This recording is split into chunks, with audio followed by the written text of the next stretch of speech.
Yo, yo, yo, yo. Yo, chat. Yo. Yo.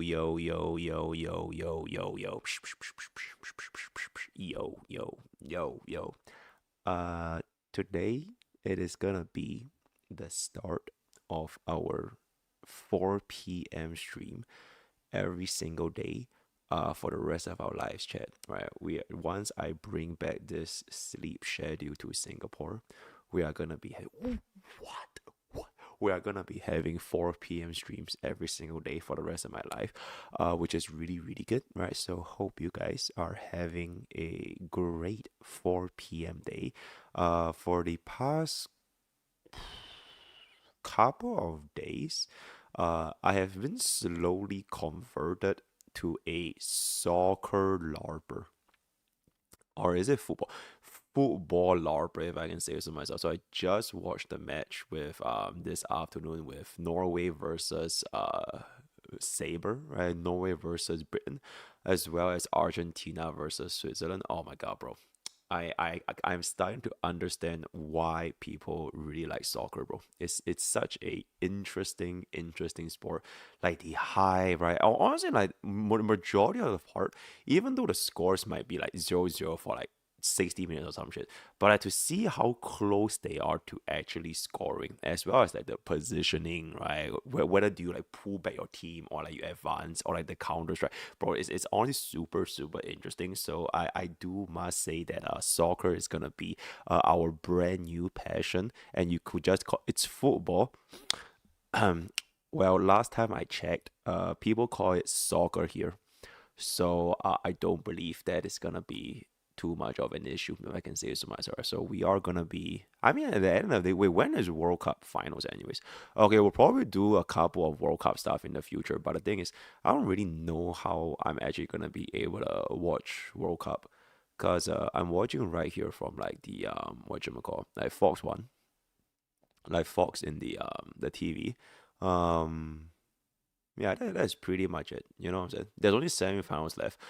When is the next match, anyways? Did I say when is the next match? Cause it is gonna be taking World Cup finals is 3 a.m. Singapore time. Oh fuck. Okay, then we're not gonna watch it. Then it is what it is. Check on X. Is that so? Check. Look at this. Do you see what X is saying?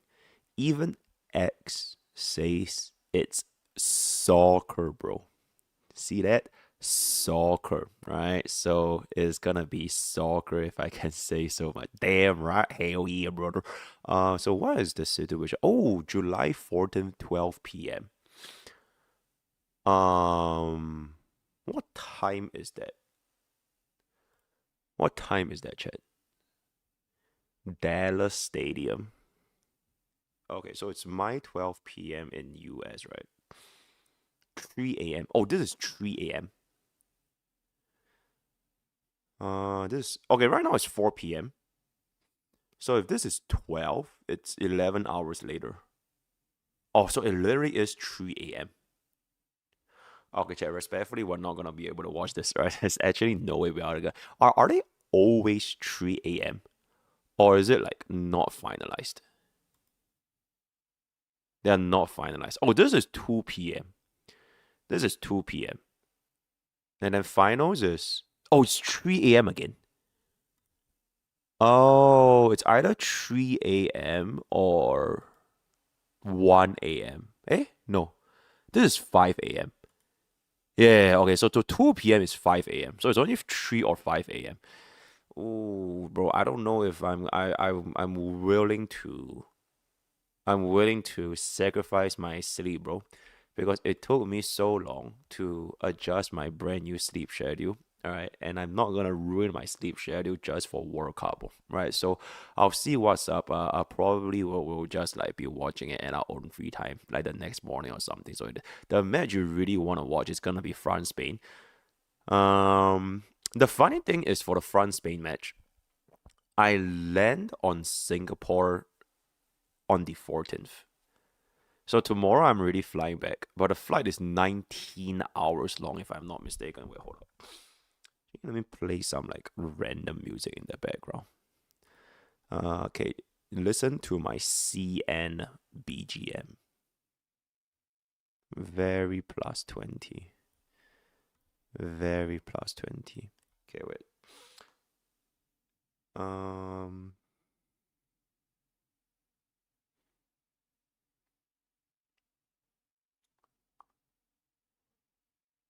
Travel Loca.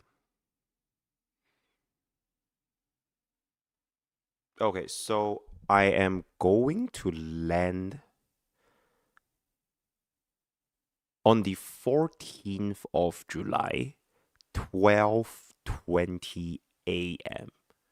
So technically speaking, by the time I reach back home, it will probably take me like 1.5-ish hours. So maybe 2 a.m. Yeah, I reach back home at around 2 a.m. So if I really, really wanted to watch the match, it's technically possible, but I will see what's up about that. Right? Well, I'll see what's up about that. Yeah, wait, yo. The match today, right? So I was literally watching it just now. All right, we're gonna spend our first half an hour reacting to soccer, bro. All right, because I'm now Mr. Soccer. So first things first, bro. This was fucking like what the fuck was going on here, right? Oh wait, can we even show this? Wait, can we even show this? Okay, I'm not sure if we're gonna get fucking copyright struck by by FIFA, but I guess we okay. Let's just not show this, right? Let's just not show this. Ben. Okay, I don't know, cause the match is over. No, the match is already over. The match is already over. Okay, but okay, I guess I can show this, right? Let's just show this. All right, this is fantastic. Okay, so like essentially, right, bro, I don't know what the hell happened to that little dribble at the end. Because I am just a first time viewer, right? I am just a first time viewer. That decision for Haaland's support, right? Haaland's sub DPS, right? So Haaland is like the main DPS, and then he has like a sub DPS, right? Frankly speaking, I think that sub DPS's decision to not pass it back to Haaland, it would have been okay if he just took the shot immediately, bro. But he didn't take the shot immediately. Bro was like dribbling down there, like his mind got like fucked in the ass or some shit for like 5 seconds straight.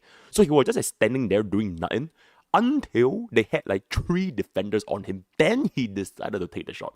So like at that point, it's not even a matter of whether or not he even passed to Haaland or he took the shot himself for the ego. It's just he just like make a choice, bro. Like, just make a choice. Like, bro literally lagged. Like, he lagged in real life, and then he had like this massive ping issue, and then he did nothing until the enemy team was already positioned right in front of him. Then he took the shot, which is like, oh my god, bro. I think that particular decision making, right, whether or not he took it immediately or not immediately, that led to Haaland getting tilted. All right, because there was this other score that Norway made, and then they removed that score because Haaland was like so fucking angry. He was like, bro, he literally just like shoved the other guy. But like at that point, it's kind of like it is what it is, because at the end of the day, Haaland was the one that kind of went for like the shove, right? He was like, what the fuck, like. So I think that decision earlier on probably led to the tilt, essentially. Yeah, it was rightfully cancelled by the ref, because Haaland was obviously like I don't know what the fuck he was on, but that was rightfully cancelled. But I feel if that guy actually made that shot, like either he just took it immediately for ego or just immediately passed it to Haaland, I don't think he would have been as tilted. Then I think that would have been negated. So while Norway lost like 1-2, that potentially could have been 3-2. But this entire situation just reminds me a lot with like D Herta, right? A potential DPS of what is to be and what not to be. But unfortunately, Norway is gonna go Buffalo Explode with Haaland. So we'll see how the situation is gonna be like in 2030, right? Yeah, bro, Haaland was like my favorite unit in the entire FIFA so far. Because I started off watching FIFA with that match on Haaland. The one where Harden shot a goal between like two defenders and right into the goalie. So that was like my first introductory, like he's my first DPS. And then, oh my god, bro, now that he's going home, it's like it is what it is, right? Then afterwards, the ball when England scored first hit the spider cam and it affected the trajectory of the ball. I see. The second match afterwards, right? The one with Argentina and Switzerland. Okay, I didn't really know what was like the whole issue with Argentina, but apparently a lot of people don't like Argentina. Like they hate Argentina for some reason. Because I think it has something to do with like their thingy with Egypt. Like they had a match. I didn't even watch the match, but apparently people were like really, really upset with Argentina. So like even like Forbits, they were like hate watching. They will hate watching Argentina, and then like they just really, really hope that Argentina doesn't win. Unfortunately, Argentina went ahead with the 3-1 sweep against Switzerland, which is just like fucking crazy. But that 3-1, right? It was actually like super close for a while because Argentina had like their 1-0, and then Switzerland managed to come back with that 1-1 for like the longest time they held there. And then that fucker had to like fake a foul, right? Fake a foul. So like he pretended to get a foul, and then that was his second yellow card, which led to his dismissal. Then the entire time it's like 4v5. Okay, it's not really 4, it's like 10v11. So they had one man down, and all they needed to do at this point is to only play defensively, right? Because you're one man down. So maybe you wait for that penalty at 120, and then maybe Switzerland could have fought it back. But unfortunately, I think like people were like just getting really, really fucking tired.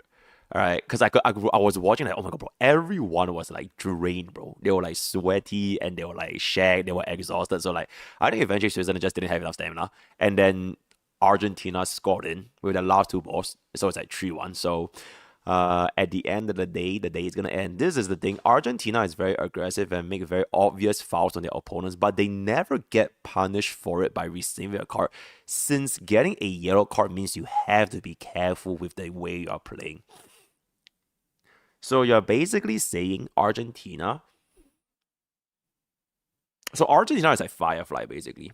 All right, Argentina is like a break team, and they rely on the break shield mechanics from the end game environment, basically the referee, to give them their advantage. And then if you take away the shielding, the Firefly just falls the fuck off. I see. Okay, that's actually an excellent fucking analogy. So far from like what I see is like Haaland gave me that E2S on final vibes. Then France was 48 calls remembrance. Then Argentina is break slot. Alright, Argentina is break shield, break slot. I don't really know how England and Spain they are like, so not too much to comment over there. But really, really interesting change of events for the World Cup. Argentina's slender is insane. I mean, like, bro, just let me learn, bro. Just let me. That's why when you asked that time, we said Firefly. I see holy and energy. You're absolutely welcome. Okay, chat. In any case, this is going to be our all right. Also, probably because of this. This is going to be our final stream from the United States of America. Time check now is like 1:15 a.m. I am gonna head on over to the airport in like 9-ish hours. 8-ish hours. So I'll leave Forbes Place at like 9. So this is basically the end. I'm just gonna use this quick little short stream to just get through a couple of React Slop, right? I think there was the R Knights Enfield live stream. Oh, there was this other video that I'm not sure if y'all have seen. Bro, it was everywhere, by the way. Bro, this video single-handedly united the entire Genshin fandom, bro. Like I don't even know what this content of this video is about, but bro, this video was so like okay, at least on Twitter, right? At least on Twitter, like on Twitter, everyone was just like bashing this video. And as a Genshin lore larper, I think it will be very interesting to see how this is gonna be on about. I don't know what the actual criticism are, but bro, look at the comments, bro. We have like a low key of a situation going on here. because that is a shit ton of like public sentiment on what is this. So yeah, but okay, but the thing is, chat, y'all also don't know Genshin lore, right? Y'all also don't know Genshin lore, so it's not like y'all can even understand what the fuck is going on. Cause how would y'all even know what Bucko is trying to say if you also don't know Genshin lore, right? So we'll see how that is gonna be. Then at the very end, probably like the last like 1 hour ish, we'll probably play like 1 or 2 games of League of Legends with MrPokke. I think bro is still like not sleeping. Then that will pretty much be that, right? So no gaming today because I am a little bit too tired to game, and we're just gonna get through a couple of reacts. Slop. Now see you guys on most likely the 14th, the night of the 14th plus 15th. And then every single day from there is pretty much gonna be a 4 p.m. When is my birthday? Oh, my birthday is already over. Don't even worry about it, right? Okay, I didn't really have like a proper birthday stream, so maybe I'll do it when I come back for Himiko. Delayed birthday, DOT, right? All right, thank you, thank you. I'm pushing 40 years old. I am literally 28, so I don't really know what in the actual fuck you're trying to say. Give me 1 second here. Can I pull up this little buckle? Okay. Alrighty. Wait, do y'all see? No, you don't see. Do y'all see? There we go. Y'all should see, right? There we go. Okay. Yeah, so we're gonna take a look at what's okay. This is like really okay. Dragon wife outfit. Okay, that's very very interesting. 2 minutes. Wait, I need the Art Knights Enfield live stream. Oh right, the same dream. Oh right, there's a fucking here. What song is this one? Wait, what song is this? Oh, okay. Bro, I was like, what the fuck? So, okay, we need to watch this Himiko thing. It's like a 7 minute 27 second long animated short, which I think this will be bringing quite a bit of interesting context to the thing. Enfield Summaries in Daily Village. Oh, that's fantastic. Okay, then we don't need to watch the whole thing as well. Can I add this silly cat from Forbes chat? I forgot to ask you this. Who has the biggest chest in Brown Dust Who? Probably Eclipse, but I don't really like Eclipse this design. I personally like the dildo girl a little bit more. I forgot what's her name. Is the mom basically? Is it Raphael? If you know what I'm talking about, then you know what I'm talking about. Is that the girl with the dildo up the that she pulls the dildo out of her? Yeah, deal. Yeah, like a wand. It's like a wand. No, not Diana, bro. Deal what? Okay. She pulls out a wand from like her ass, like literally from her ass. But she's like light, you know. Okay, if you don't know, oh yes, Olivia, thank you, KISS, thank. Oh, I just realized your username is KISS, which some might interpret as KYSS, which is quite interesting. Yes, Olivia, bro. I think Olivia's knockers are absolutely fucking exceptional. Okay, anyways, watch this. Oh, that's so silly. Oh, that's so silly. Yay. Okay, what do you want to name this though? What do you want to name this though? How many situations do we have to like actually use this? You know what I'm saying? Boogie, a boogie. Okay, we can add this. Wait, who? Yo, Mike SB, thank you so much for the 32 months of bro. Thank you. Is the new trailer spoiled? I have no idea, but we're just gonna watch it anyways. The Cyrene incident. I see. The more you know, Opium War. I see. New players who install HSR. Okay, I will watch after the trailer. Damn.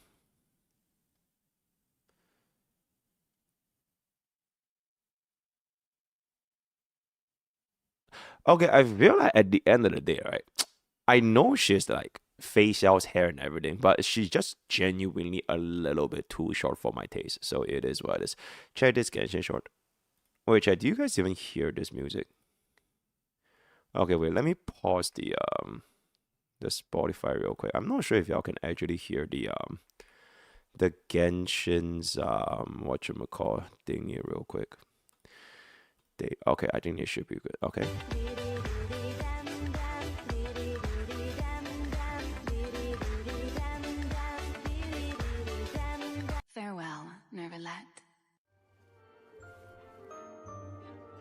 Oh.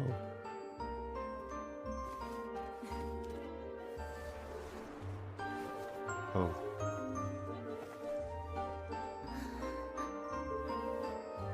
Oh. And there it is, alright. Goshen Impact is Goshen Impact. Wham. New Mars pool.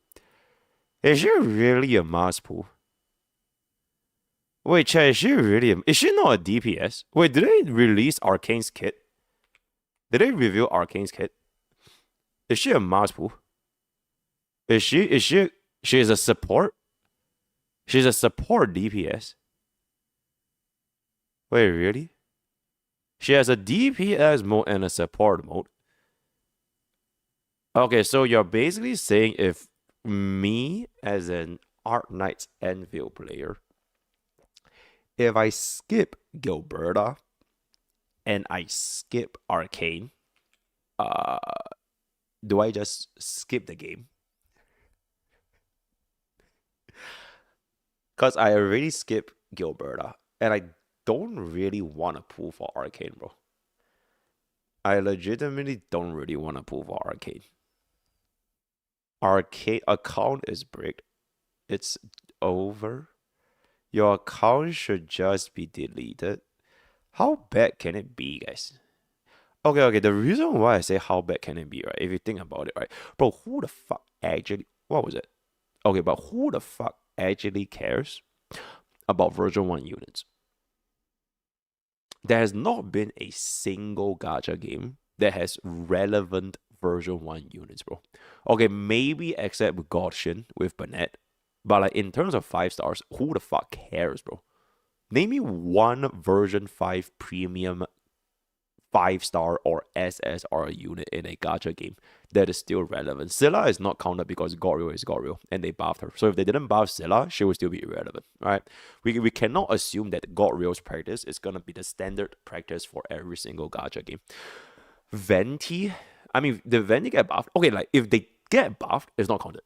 I'm talking like base kit. Like they had no changes whatsoever. There are no changes whatsoever. Where got buffed? Okay, just remove any kit that got buffed. So basically, no such thing, right? Yeah, so basically, no such thing. So basically, if you were to pull in a version 1 or you don't pull for a version 1, doesn't really matter that much. I just don't think it's going to be the case, bro. Arcane won't replace Gilberta, but she'll be able to slot into many teams and a universal art support, but she's also damage boosting.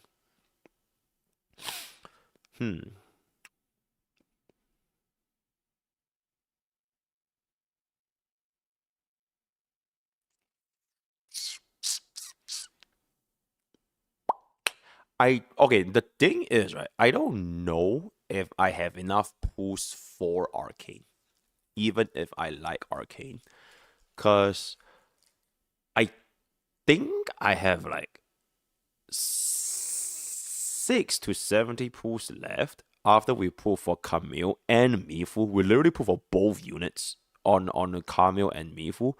So if we were to try, I mean, we could technically just try the Sarah pulling thing, right? We just dump like 50 pulls into Arcane, and then if we hit it, we hit it. Oh wait, we can't even do the Sarah meta, right? Because we got Camille in like 20 pulls. So I didn't even hit 50 pulls for Camille, which means I don't get the 10 pull rebate. Huh. Okay, like we'll just see what's the situation then. Because even if y'all say I must pull for Arcane, if I am a free to play and I don't have pulls left to pull for Arcane, what are you gonna make me do, bro? Are you gonna force me to swipe in a gacha game? I think that is a little bit silly, but I do think that's a little bit silly. But okay, we'll think about it in the future. Summary for Enfield, I thank you. All right, let's take a look at the summary. Ooh, 8 minute. Thank you, Mr. Kiostin. That's very, very nice. God Shin Song. If it's copyright, then I'm just gonna say Billy Billy Werewolf. Wow. Bro, just looking at the crowd from like cons, right? Bro, I'm tired, bro. I think I personally can't go more than like 2 cons in a single year. Cause bro, AX was like insanely fucking tiring, bro. Like genuinely. Like maybe like not just like physically, but like it's mentally tiring because you have to like go around, right? Go for the reasons I've explained, take a look at all their booths, get all the video recordings, right? Then afterwards you have to okay, I like friends, right? I like hanging out with friends. But bro, it does lower my social battery basically. Cause like your streamer is honestly not really too much of an extrovert. So I don't really like to like um go out every single day if I could. So if I can choose, I would rather just like stay home. Like I'm like a cat basically, right? If I could, I would rather just stay at home. But like a few days like here and there, I think it's gonna be okay. So maybe if we were to do another con, probably Gamescom, which is actually next month if we get any opportunities. But unless that's gonna be happening, I'll probably just take a chill pill, right? Lazy, bro. It's not about lazy Doro. It is not. I'm not lazy to go to cons. It's just that I'm just a little bit of a lazy Doro, but I'm not lazy Doro basically. Right? What's this?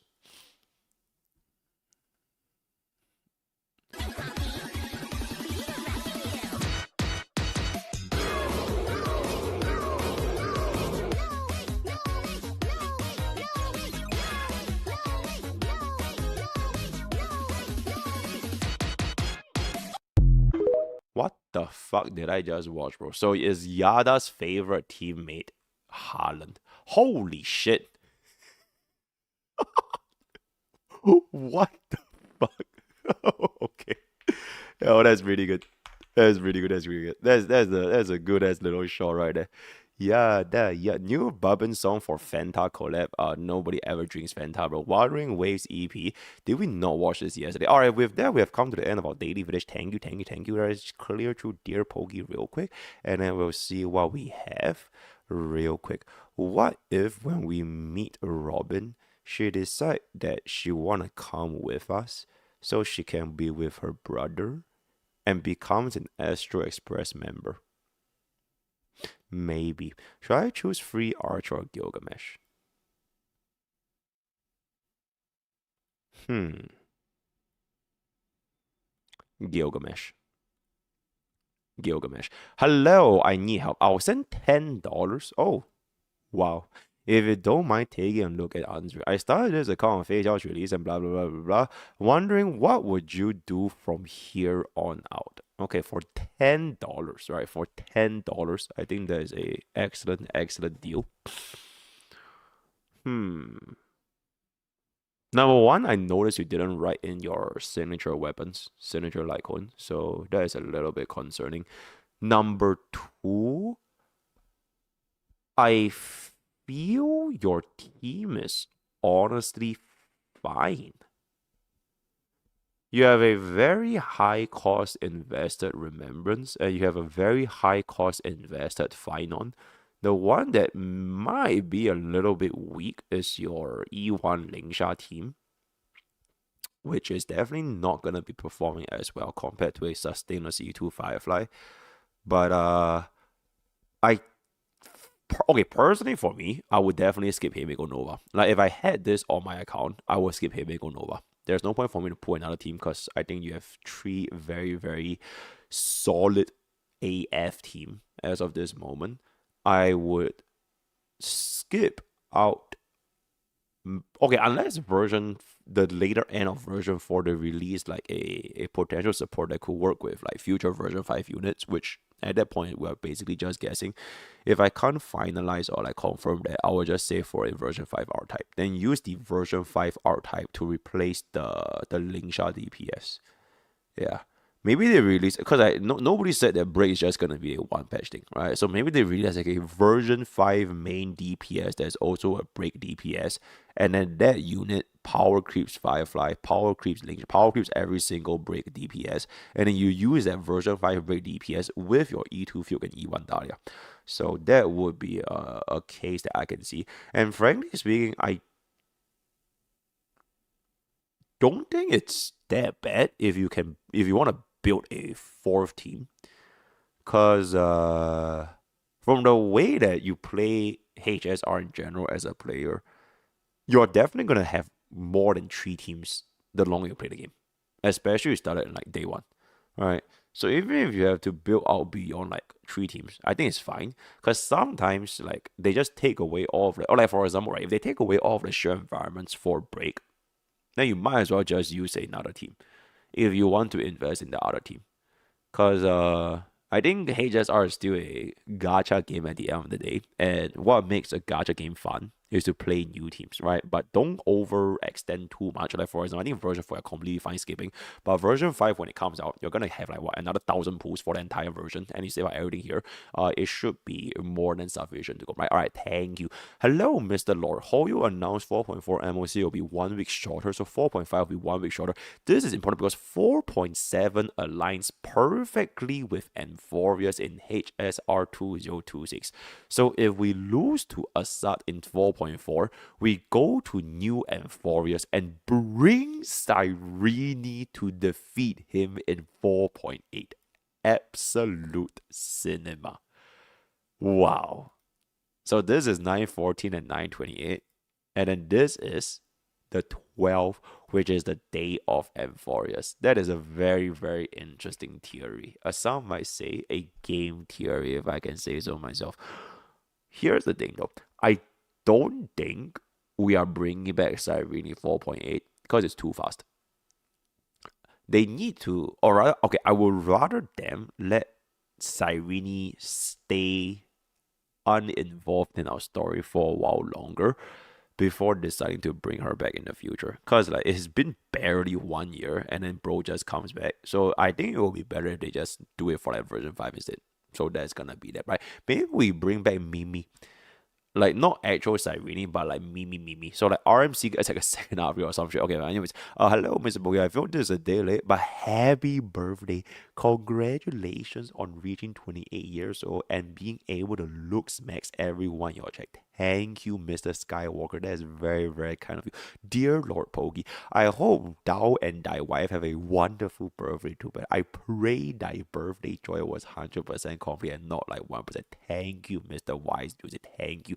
Dear Pogi, unpopular opinion, but I don't feel like they have engaged me or attached me enough to HSR Himiko for me to care if she. So you don't care if Himiko dies then? You hate Himiko. You hate Himiko. You rather see Himiko die right now because you don't get. No, I'm just kidding. I felt like they did it way better building up to that in Honkai Impact. You are a Honkai Impact 3 veteran. In Star Rail, I felt she was mostly in the background and she was basically an NPC narrator until they decided she isn't, which is in V4. This isn't like HI3 Himiko or Dumbledore of Harry Potter. Bro, I love Dumbledore. I'm a Potterhead, if I can say so. I read all the books, by the way, and I watch all the movies, right? I know everything about Harry Potter, right? Where they felt like a pillar holding the story together. Himiko was the teacher of the three Valkyries, including Kiana and HI3. That this version of their death will be impactful. In fact, I'm hoping all this is a red herring. The devs pull a 180 and bring a story to a conclusion in a way we did not expect. What do you think? I think all they need to do.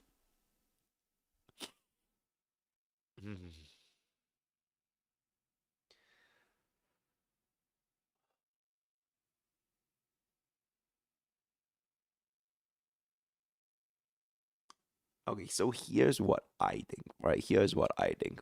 Here's what I think. I think Himiko.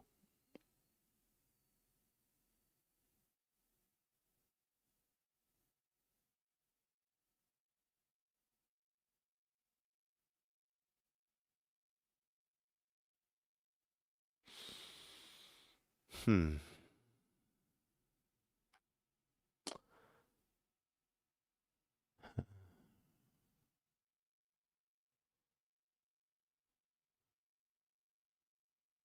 Okay, here's what I think.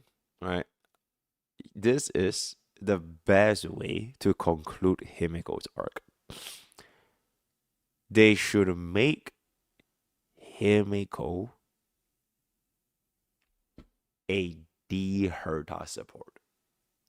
And then Himiko and D Herta will grab both of them straight to Herta's space station, and then two of them will research ways to make erudition great again, right? So that is gonna be the best way to end Himiko. Thank you, thank you. Dear Mr. Eagle. Okay, sorry guys. My group chat, my friends are texting me. Okay, anyways, as a free-to-play player, when do you think it's worth investing in a third team? Now. Now. The time is now. All right. Yo, MrPokke, I want to ask if you're going to try Pokemon Champions. It's a mobile game. Oh, wait. Chat. Speaking of Pokemon Champions, let me show y'all this. Give me 1 second. Give me 1 second.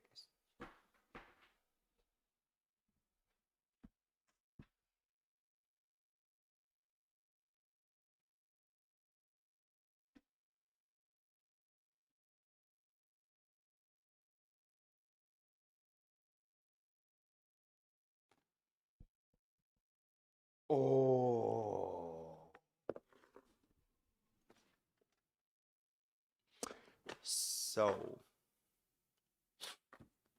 this is the reason why I couldn't stream on my birthday, quote unquote my birthday, because I was invited to a NDA exclusive playtest with Roco Kingdom, right? And the story of how I managed to get this was like super fucking interesting. They were watching me play Roco Kingdom that time I played on Twitch for the CN version. That's how they discovered me, which is like completely out of nowhere. So they were like, "Oh wait, you tried our CN version for a couple of days, so that's how we found you." And yeah, I actually went down to their HQ in LA, and they gave me this good little bag, right? So I can't really say anything because I literally had to sign an NDA, but the timing for Roco Kingdom is actually gonna be pretty pretty nearby, I would say. It is gonna be a foreseeable timeline in which people can kind of expect. But the thing with this game is, right, I think it will be very different from our traditional audience because it's not a gacha game. Roco Kingdom is straight up not a gacha game. It is essentially it is actually a real game, kind of. So you will go around. Okay, I will actually go, when I come back to Singapore, I'll play more of the CN version just to like familiarize myself with the game even more, so I can be like that guy that hops on. Okay, wait, hold up. Can you silence, bro? Anything. Wait, let me mute these buckles. How the hell are they even still talking to me when I already mute them, bro? What the fuck? Wait. Do not disturb is on, right? Okay. Yeah, as I was saying, it is not a gacha game. So this entire concept, it is basically you are going around the world to catch your genies, right? To catch your little monsters. It's a monster hunter catching game. Kind of open world-ish, but it's PvP. And that's the best part, bro.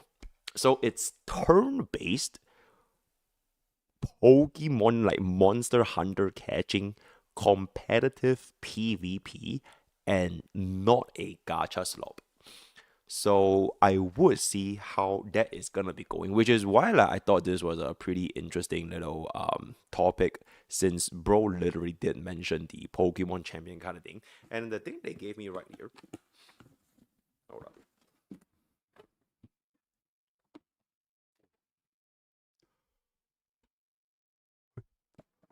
Oh. So it's like this is like their mascot.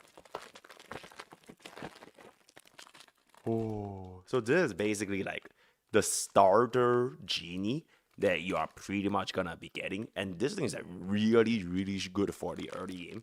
And then this is like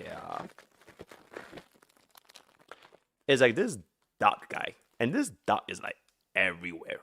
So I will be looking forward to see how this is gonna be coming out in the future. So, oh, yo, Daisha, thank you so much for the 13 months of tier 2. Always also thank you so much. But yes, more Roko Kingdom to come in the future. All right. So, blah, blah, blah. It is a whatchamacall. It is a full game. As in the game is fully out in CN right now, and it's a huge game in CN. So the context for this like game's history and why it's so big is because they announced this game literally 10 years ago. So it's like imagine like Genshin Impact announced Genshin Impact 10 years ago, and then 10 years later Genshin Impact launched. So Rogo Kingdom is a very, very long existing IP from super long back. So when it actually launched to like CN, right, they did like insane numbers. Like they were like literally like the top 3 games of all time. Like beyond just gacha, it's like top 3 games of all time. I think their first month they made like 60 million USD from the CN market alone, like a single market. So to say that this game is huge in CN is low key like an understatement. So with that success in CN, they are essentially planning to take this to like the global stage. Yeah, that's pretty much it, man. Everything else, I think they are gonna be announcing more coming forward towards the future. But we'll see how that game is gonna be cooking, right? We'll see. Yep, they literally did better than Wang Zelongyao. They did better than Honor of Kings on their first month, which is actually like fucking that's equivalent to a gacha game doing better than League of Legends, which is just like absolute, and it's not even a gacha game, right? So, very, very interesting little concept. And when the thing comes, the thing is gonna come, right? In any case, wow, that's very, very cool. Oh, okay. I see. So with that, we have come into the end of our daily village, right? Thank you for the daily vision, dear Poke. We're just gonna be going through the rest of our stream with a little bit of the CM Play League absolutely. Yo, Mr. Ahmad Scrail, Mr. P.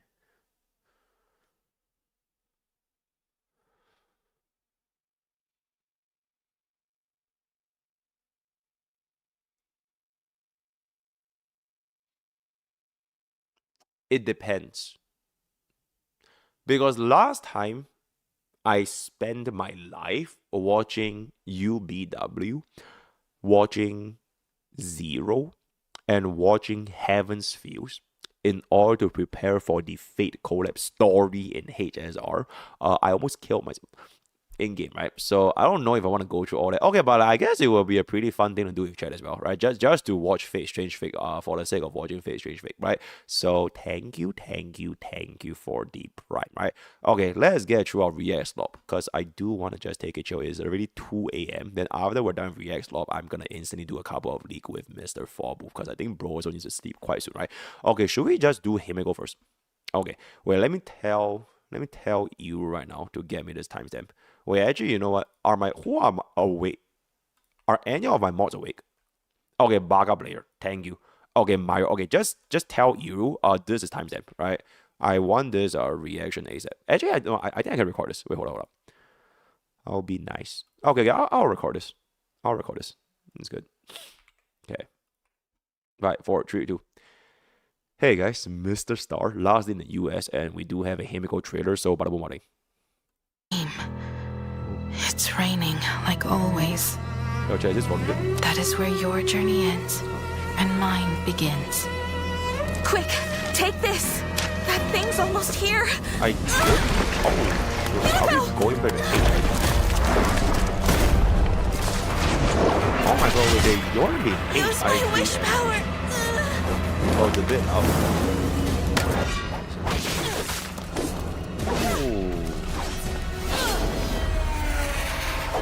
Wait, I don't even think Himeko uses a spear in the baseball, man. Oh shit, it's Vowin.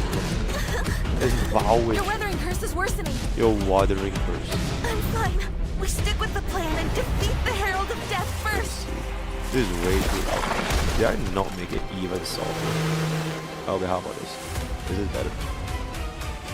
This is better. Okay. Sit. Lie. Okay, okay. Ooh. She has quite a lot of weapons in it. Okay.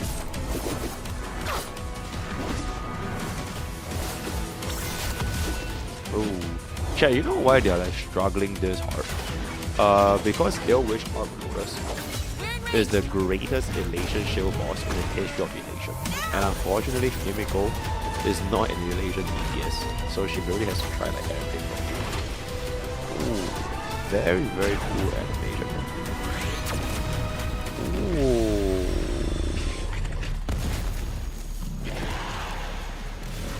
Oh, she did it. Oh, wait, did she do it?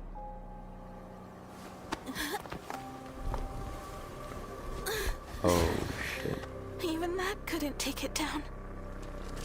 Himeko, I'm fine. Still have one last trick. Himeko. Oh, shit. Looks like there's no other way. Well, imagine they play Nightglow right now. You can't do that! Motoko, I want to give it one last shot. Death is terrifying, but someone needs to rise up. The mech. Are you insane? Even if you manage to imaginate that giant, you'll die! If I die, I want to die where the stars are within reach.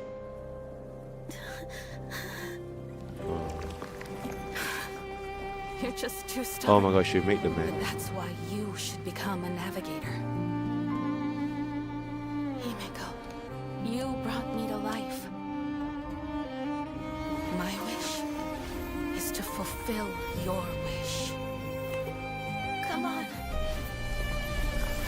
Together, let's chase the stars.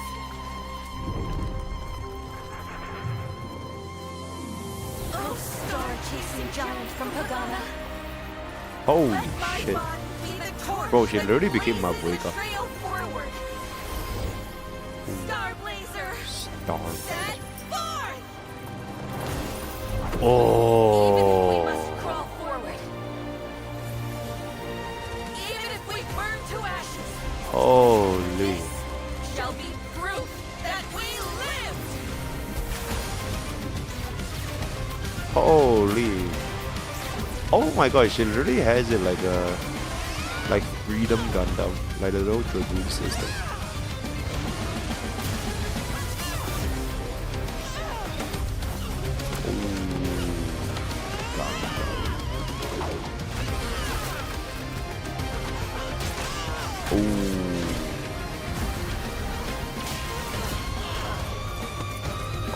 She's kind of getting cooked even with the mech. Rah! Rah!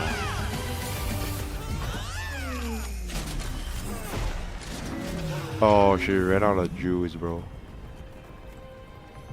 We ran out of wish power? Oh shit, she ran out of supports. She ran out of punchlines.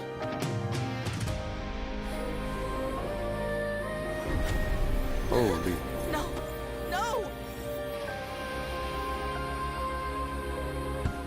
Well, I think she said like, I love you or something. But I never let you go.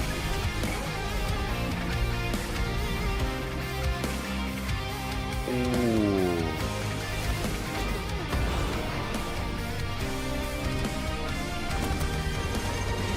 Oh, there she gets the weapon here. Holy shit.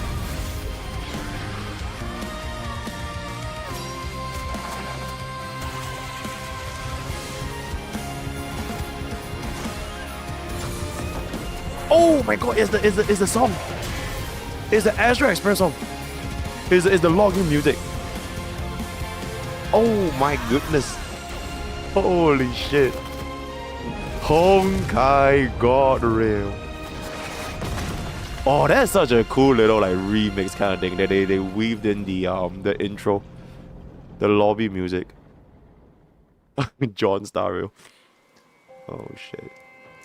Did you see that, Himiko? I see. Your flames ignited the Express's engine. Himiko? Oh. Himiko? Himiko? Oh.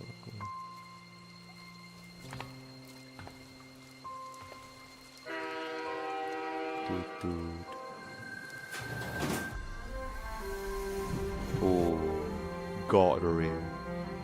Oh my God, God real. Oh my God, bro, the God real music is bro, it's oh my God, that's just what? Oh my fucking God, bro, that's crazy, bro. Oh my God, that is actually so fucking crazy. Ooh, The same dream. Honkai God Rail. It's raining, like always. If she were here right now. Bro, I don't even think Silver Wolf has this. I don't think anyone has this level of budget since like Cyrene and Final Noise. Like, oh shit, it's her dad. Oh. Crash to the ground once more. Astral Oh. Aura Pramat is crazy, bro. And there it is, Hoyo verse, right? So that is gonna be the reaction for our animated short, Your Ending, My Beginning, right? We'll just take a quick little look at a better version, and then we'll see a little bit of some lore analysis if we can point out some things, right? All right, there we go.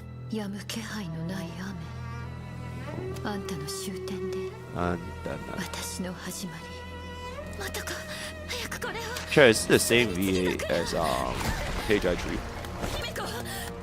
It sounds like the same VA from Page 3. No, it's already better actually, bro. It's the same VA.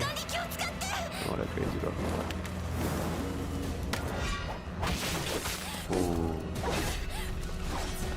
Okay, so essentially, like the real Himiko, she is like a mage, right? She's like a spellcaster. She uses like her mana to create things, right? So like she imaginates things. Then eventually later on, she just let go of all her mana to one-shot imaginate the Star Blazer as well as the weapon. But in exchange, she had to go further, basically.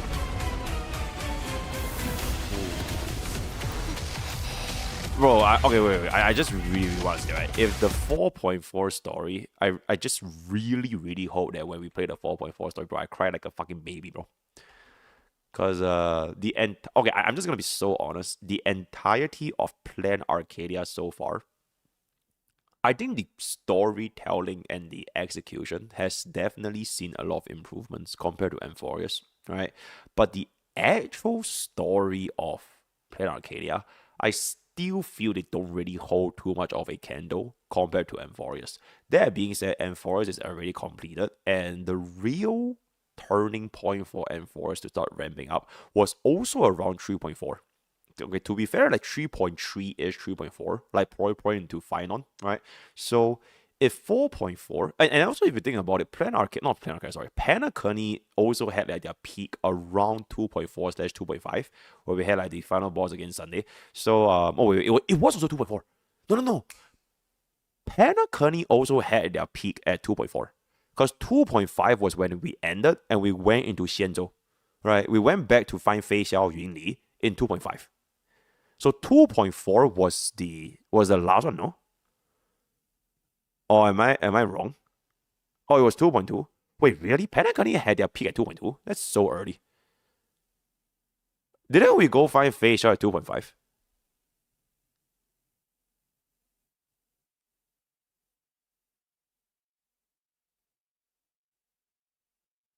2.4 was Yunli.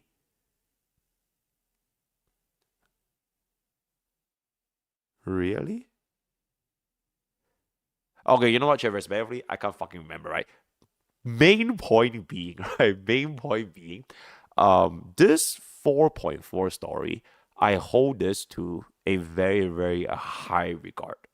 Alright, I really hope that this 4.4 will be like the climax of Plan Arcadia. Because if it's not gonna be 4.4, then we have to wait at least to 4.6. Because what the fuck is gonna happen in 4.5, bro? We go to the beach, right? It's like those like anime with a summer OVA episode, and like you go ahead like, oh yeah, there's like fan service, like tits jiggling all over the place, and right, and then she said on her face, but like it's probably not gonna be that serious, right? So if it's not gonna be 4.5, and if it's not gonna be 4.4, then I feel like the overarching story regarding Planet Arcadia is probably gonna be not as good. So I hope that this next story, it will be one of, if not the best stories that I will experience in version 4 so far. Then they will end off with another finale similar to maybe either Emphoria's way of ending things, which is with Cyrene, or a little bit of a teaser at 4.8 going into version 5. Either of those will work. But I think 4.4 is like a super, super important part, especially now that they have built up so many things with Himiko. It would be, I'm looking forward to it. And hopefully I can wear, bro. I want to wear. I haven't wear in such a long time. Okay, actually, it hasn't been that long. Because we technically wet a little bit for Cyberpunk with Wuthering Waves, right? God War.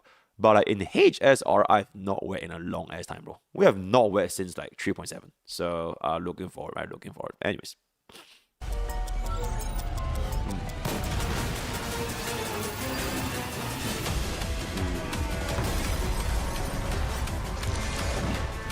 Wet? I said when, bro. When. Yeah, I wouldn't set my expectations too high, but I'm setting my expectations really high, but not too high.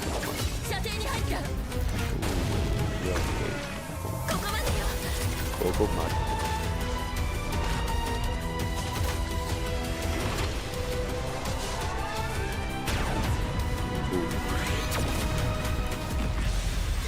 Frankly speaking, they should have just waited for Silver Wooper. They should have just ran around for like 10,000 years. I mean, it wasn't that long anyways, right? Yeah, I just wait for the Elation show to come back and then just don't kill this boss. It's fine.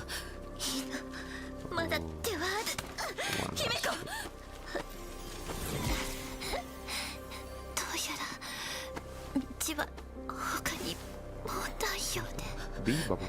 She's done.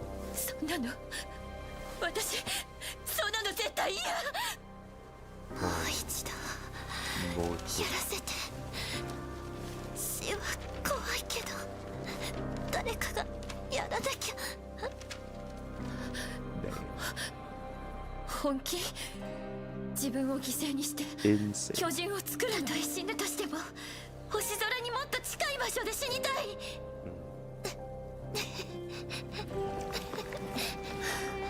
わがままね。でもだからこそあんたがナビゲーターになるべき。私はあんたのために生まれた。私の願いはあんたの願いを叶えることよ。I literally just realized bro thinks she's fine, bro. My wish is to fulfill everyone else's wishes. And if not, then send them onto tomorrow. Never let you go.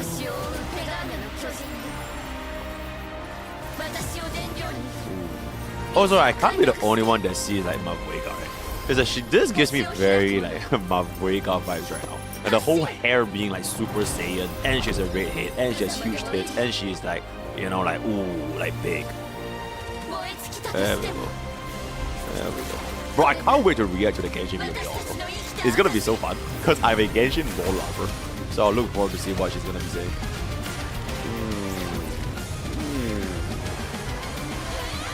Huge battle sequence. Huge battle sequence right now.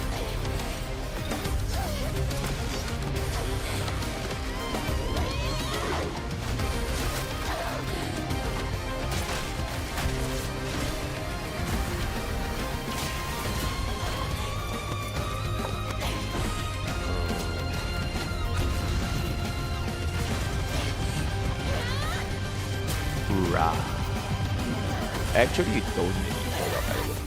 I'm just saying. Ooh, she powered down. 眼力が尽きた。任せて。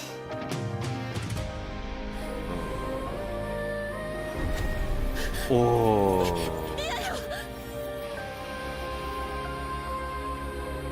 Okay, chat, what did she say here, by the way? Do we know what she say here? Does anyone know? Is there like any like teaser or something? No idea. Yada. No. It's up to interpretation. Okay, my head canon, if I were to make a guess,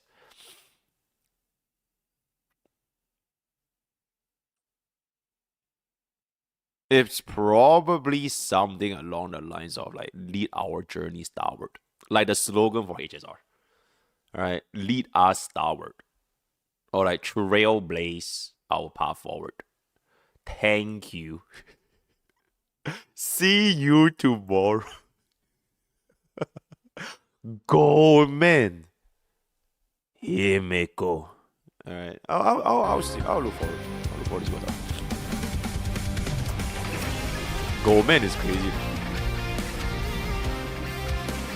Oh. Bro, the part where they played the Astro Express on this January, that's so fucking cool. Oh my goodness, it's so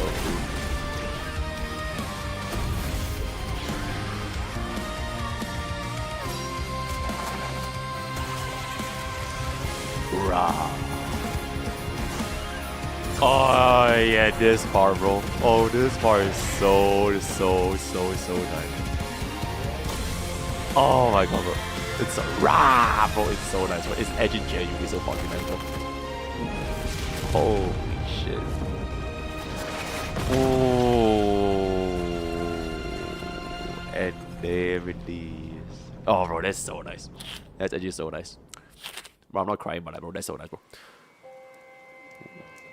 姫子、見えた？あんたの炎が列車のエンジンを動かしたのよ。姫子、姫子、Damn. 姫子。Okay, for real though. Okay, I don't want to be a jackass, right? I don't want to be a jackass. But like, I don't feel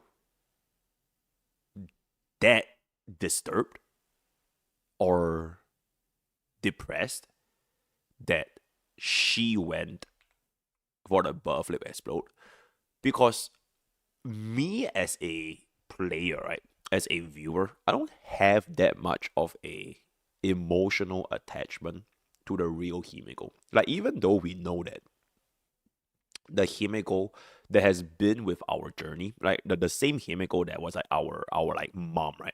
Or like our aunt. Technically, she's like our aunt because Kafka is our mom. So she's like she's like our stepmom, right? Like that was the Himeko that I knew since 1.0. So this character technically just came out like in this version. And her fate was already like determined that she was gonna die because of the way that the story went about, right? Like she sacrificed her will, wish power and everything, and then we have the Imagine and everything else. So now that she is actually gonna be giving on this scene, if they show any like throwback for this particular moment where the real Himeko would have died in 4.4, I probably wouldn't be that upset, because it's kind of like if you watch Breaking Bad and then you watch Better Call Saul, like you already know like somebody's gonna die, right? So no spoilers, but like that is pretty much what I feel. What would really be like way more like emotional for me, and I think this is like, okay, this is just Mr. Lore with my understanding of what's going on in the story, right? This is my personal hate canon on what will happen, right? Real Himeko essentially sacrificed the last of her wish power to wish up our Himeko Imagine as well as Star Blazer, right? And as well as igniting the entire Astro Express.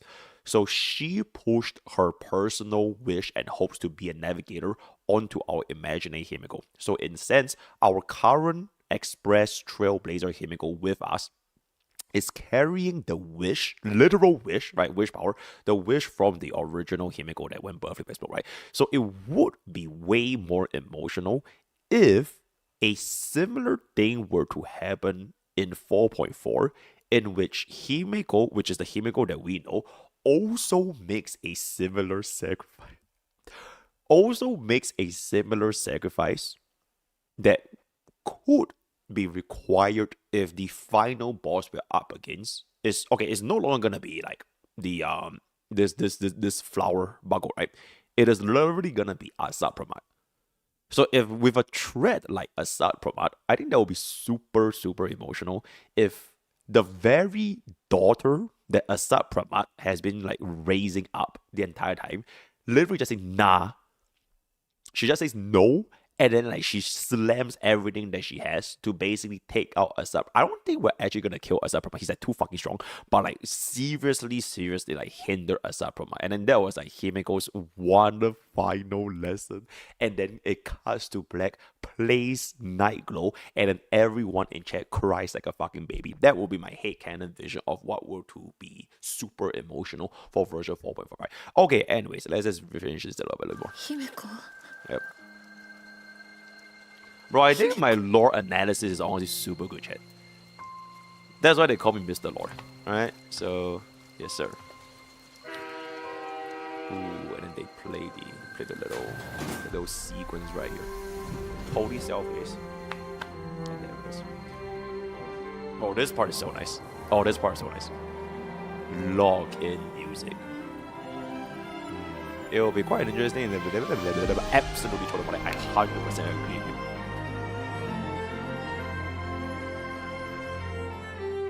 Exceptional. Exceptional. Honkaru goru riru, right? Oh, there's a little bit ま more. たこの夢 Oh, there's a little bit more. 止む気配のない雨ここにあの子がいたらきっここまでだ。と同じ選択をしたわね Hey, Jezza doesn't have the balls to kill him and go, ooh. Okay, just complete personal preference. I actually unironically like EN Asad Pramat to JP Asad Pramat. EN Asad Pramat feels way more like goofier. But at the same time, he has the sinister undertone of what he could actually do if he really wants to log in. The JP Asad Pramat doesn't feel like he has the same level of aura. Well, that's just me personally. And there it is, right? Alright, I'll see you guys on our main channel with our very nice Your Ending, My Begin. Oh wait, chat told me to read description. Hold up. Dream. I often dream of the end of that Phantasmoon games. If you had been a one to survive back then, you'd be far more impressed than I am now. Motoko, I'm home, right? And there it is. Join Twitch, join YouTube, join Discord. Use code POGGY for 10% off gamer subs. All the best for our Gacha boost, and I'll see you guys tomorrow. Thank you. Alrighty, got a recording right here. Chat, do you guys watch Madagascar? Bro, there was this hippo called Moto, bro. That was a core memory I had when I was a literal fucking baby back in those days. Okay, wait, let me upload this right now. Moto.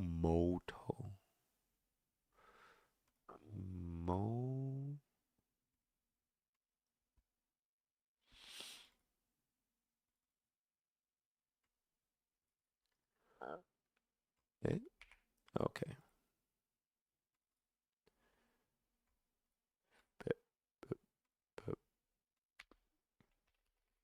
Here we go, react.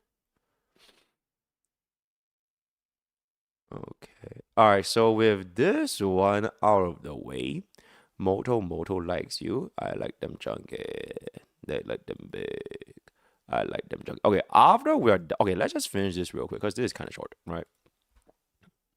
Dragon wife. Oh wow. Oh my god, so happy. So cute. Oh my goodness. Just so happy. Just so silly.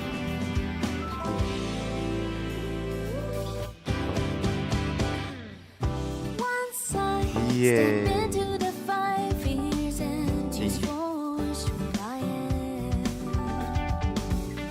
I lost myself 1,000 times in this rage inside won't die. God damn, bro, I need this game. Each part of Bro, I need this game. me, like crushing crimson berries in my hands before she Bro, her tail is so bad.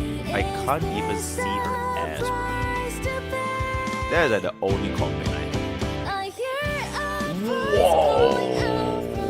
Running. Wow. Running. Running. Bro, if only you could do this in game with like infinite running, but unfortunately this was bound by stamina. Ooh, holy. Running and flying. Wait, she can do that? Lord, Lord. Whoa. Oh. Yay. Holding hands. Oh my god, we can shoot her?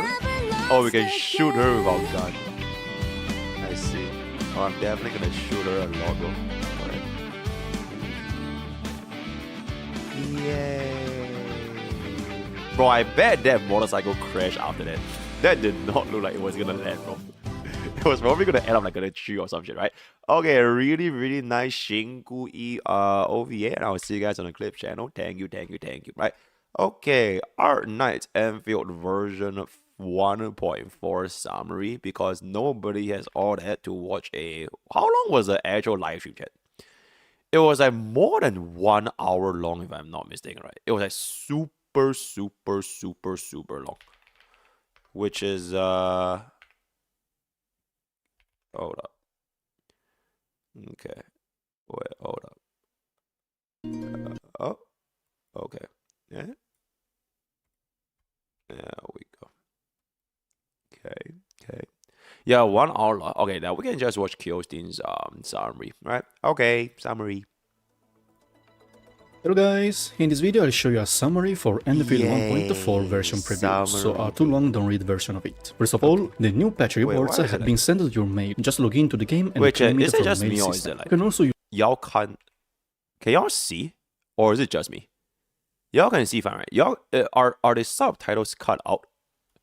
Oh, no, it's not. It's just me. My bad. It's just me. Alright, anyways. Of it. First of all, the new patch reports have been sent to your mail. Just log into the game and claim it from mail system. You can also use the code ENFIELDRENEW to claim some special rewards. With the release of the patch 1.4, we're gonna have new maps, Yinglong Pass and North Wuling Exclusion Zone. And a new sub-AIC will also be available with the new AIC tags, involving the new material, gas, to process them into other items. Besides the two new maps, two new friends will join us. Arcane and Lino, the idol. Here, let me first introduce them. Arcane is a natural caster who has the capability to change a skill set based on her attributes. When her intellect is higher or equal to will, she will enter a rare arcane intellect form. While the will is higher than intellect, then she will be on will form. Let's see the skills under intellect form. By the skill deals natural damage and applies natural infliction in an AoE. Combo skill will be triggered when an enemy suffers natural infliction or at least 2 stacks of non-natural infliction. Wait, does she actually replace Combo skill then slows down the enemy, causing them to take increased natural and cryo damage. Same effect for nearby enemies. By using better skill when enemies are in prison, you can end the effect earlier, dealing massive damage and returning skill points. The ultimate is very cool. It will create a Gloom Purger array that deals natural damage to enemies inside a very big AoE. After this, when an enemy is hit with a finisher or final strike by the control operator, the array launches up to 2 rounds of attacks against that enemy. And in the end, Arcane's ultimate is switched to Gloom Purge Arcana, which deals massive damage to enemies in a large AoE. Under intellect form, the ultimate will forcibly apply corrosion to enemies. Let's see the skill effect under will form. For the battle skill, it's the same but will pull nearby enemies. Combo skill trigger changes to when Art's infliction is applied on an enemy, and on trigger it will slow down the target and applies another stack of the Art's infliction of the same element to nearby enemies. making them also take more nature and cryo damage. The ultimate effect is the same, but instead of forcibly apply corrosion to Bro, at enemies, this it point, I will just apply feel like she another arts replaced infliction stack Gilberta, bro. of the same element to enemies with arts inflictions. Her talent will increase the duration of corrosion effect. Her intellect form is more focused on debuff enemies. I mean, there's with no way long you run corrosion both of them in the duration same team, and right? deal There's just massive no way. damage using her abilities. You will just run while one. under will form, her crowd control and support abilities are greatly enhanced to further support the team. In short, she is said to be one of the strongest supporters and damage dealers in arts-based team. Wait, she's Next, the character is Lino. strongest She's an electric supporter supporter in the whole game? Art supporter. She is one of the strongest supporters for arts infliction in the entire game. Wow. Okay, I feel like at this point we kind of just have to try and pull her. Because we already skipped Gilberta. Right? So if I already skip Gilberta, and then if we also skip Arcane, it low-key feels like I'm playing this game by only pulling for DPS, bro. Which is actually super fucking ironic considering like the whole greedy and stupid situation. Because I literally only pull DPS in R-Knight's Enfield. Okay, minus Camille. Camille is like our sub DPS. Bro, we pulled for Tang twice. I mean, we lost. Not that I wanted it. We pulled for Zhuang Fang Yi. We pulled for Levitain. Yeah, we only have DPS, bro.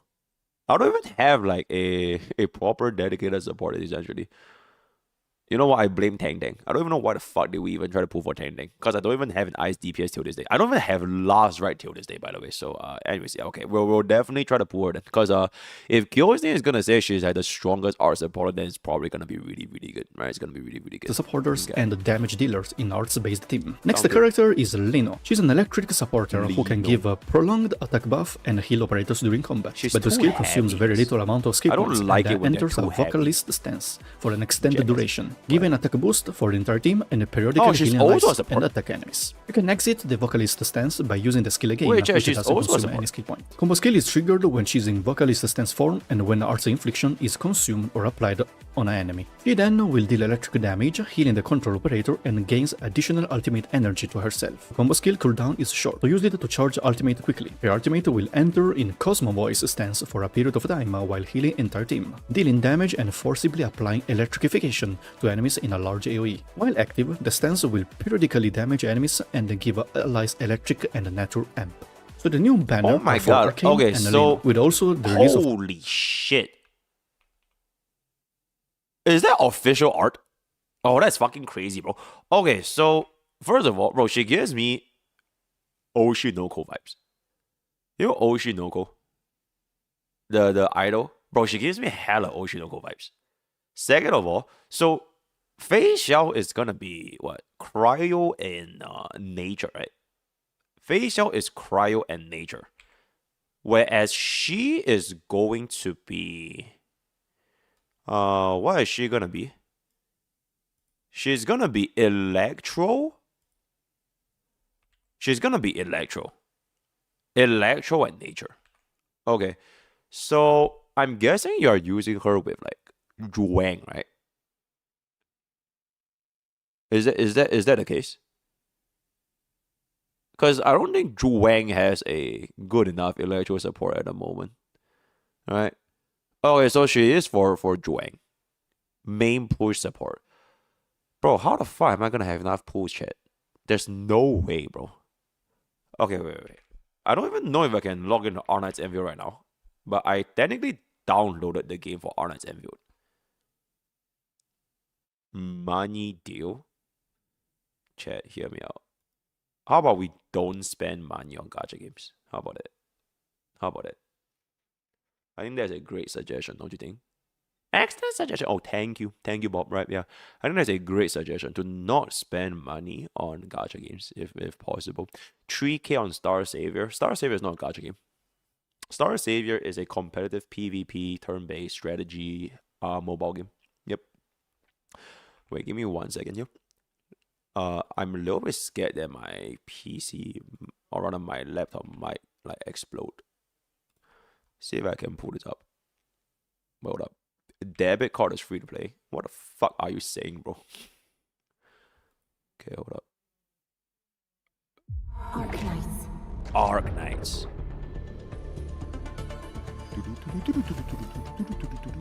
Bro, I just want to say one more time. Arknights optimization is legitimately crazy, bro. It's so well optimized, it scares me. Okay, let me get this real quick. Okay. The loading was really fast as well.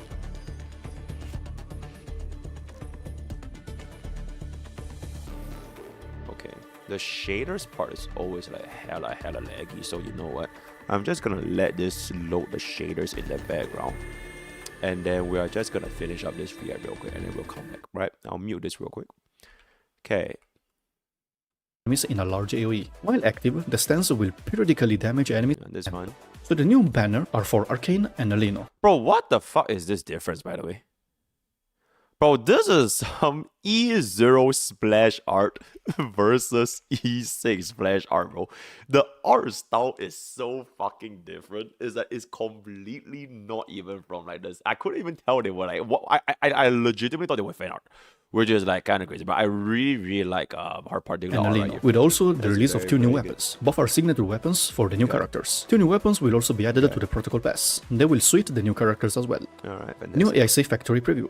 In the new map, new Yes. gas type material can be gained. Zyra Energen and Gen, that is Xeragen, with the new literally recipes and a new fart. facilities. Of course, with the new materials, new gears will also be Fuck available. the Using new actual facilities fuck, can bro. make creation of some materials a lot easier Wow. with some more simple recipes. So we're gonna Pipes make and fart. item port will also have a flow rate adjuster, which can Green greatly help fart, when making the blue base. Of fart, course, I will be making green blueprints fart. for you, so stay tuned. New events. This patch will be the most content-rich and event-filled version of the today. is Login that so? event for 2 new characters, inclling 5 free pulls for each. I don't a count new this as an seasonal event, by the way, permanent so game nah. mode, Echoes of War, featuring high difficulty Echoes contest of War? Echoes of War? God.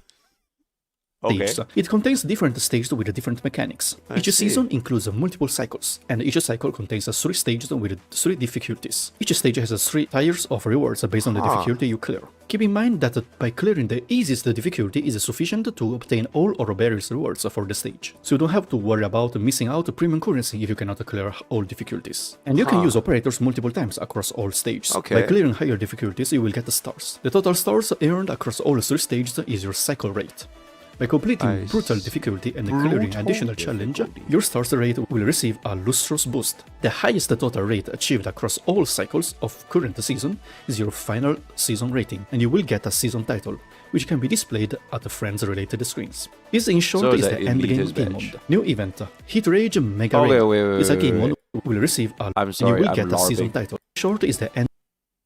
So can I beat this entire thing with just one team? Because he literally said you can use the same team, right? He literally just said you can use the same team. So do I still just need one team in Enfield? One team. Isn't that a bit strange?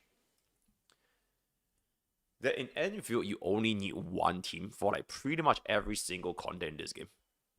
I don't think there has ever been a multi-team content like period, bro. Is there a reason why? Like, do devs not want me to swipe and build more teams? Because they want to be more free-to-play friendly, such that people only just need one team, and they can just use one to clear everything. You know what I'm saying? It's not strange. 80% of the players are behind. 80% of the players are behind. Bro, I don't think that's the case, bro. Because if I'm going to be LARPing about, and I'm still, like, doing exceptionally well, right, for my free-to-play account, literally free-to-play account, bro, I don't think it's going to be the case. I just do wonder why Enfield doesn't use multi-team content though. Because like every single PvE gacha game so far has had multi-team content. Like, at least 2 teams, basically. Alright, at least 2 teams. Your LARPing is more than the casual. You know why? I'm a professional, bro. Whether I LARP or don't LARP, I'm still a professional. Right? That's how you know you're watching the right streamer. Okay, anyways, continuing on. Well, we'll see how The this game one's gonna be mode. like. New event, Heat Rage Mega Arena. It's a game mode Heat where enemies Rage. have to use teams of up to 2 operators to challenge event stages and claim rewards. Each stage will give you various buffs designed for a dual operator lineups to help you clear them. Fun game event, The Rooted Realm, is like a parkour game where you collect coins in various You know what, stages, Chet? I'm collect too points old to to give a complete damn quests about and gacha claim the events. rewards. Umbral Monument with a new stage, Devil of the I'm Cryptic sure they're with all new fun. stages. Guide the event for the new maps to That's receive fantastic. rewards by exploring them. Invitation event, The Return. Invite friends back to the game for a chance to win Oh or my badges. goodness, Collaboration invite event your with friends. Fortnite. Oh Vertical my character outfit available on Fortnite. Fortnite New features preview. New collectible will be added on Talos 2. Collect them to unlock special rewards such as gear Fortnite templates, photo collaboration. poses, ornaments, phonograph discs, etc. etc. You can New feature. ask people Phonograph for is added on 30K T-Chan. You can use it to Fortnite play music discs you've collected. Main mission early unlock a feature. By progressing with the main quest really till good for Remediation LARPers. Progress, which is a very early quest, you can unlock all in early. Oh, This wait, feature Chet, will not actually- affect your story on first map of Volley 4. At which point do you call someone a LARPer? And at which point do you call someone a tourist? Because at this point, I think like they are both getting used like super interchangeably. Like I don't even know what's the difference anymore. Because I'm pretty sure tourist is like the term that we use for the most part, where like someone doesn't play the game like every single day, and they're not like as well versed for a specific game itself. But now you are just using fucking LARPer for like everything, bro. Like the exact same frame for tourists is being used for LARPer. You get what I'm saying? Why don't you ask that, or you saw people asking? LARP is worse than tourists. A LARPer is like LARPer is those who push an agenda. Tourist is someone who plays the game but does it often. Tourist still plays the game. LARPers don't play. Shut up, Silver Wolf or Blade will lock your phone. I see. LARP pretends to play.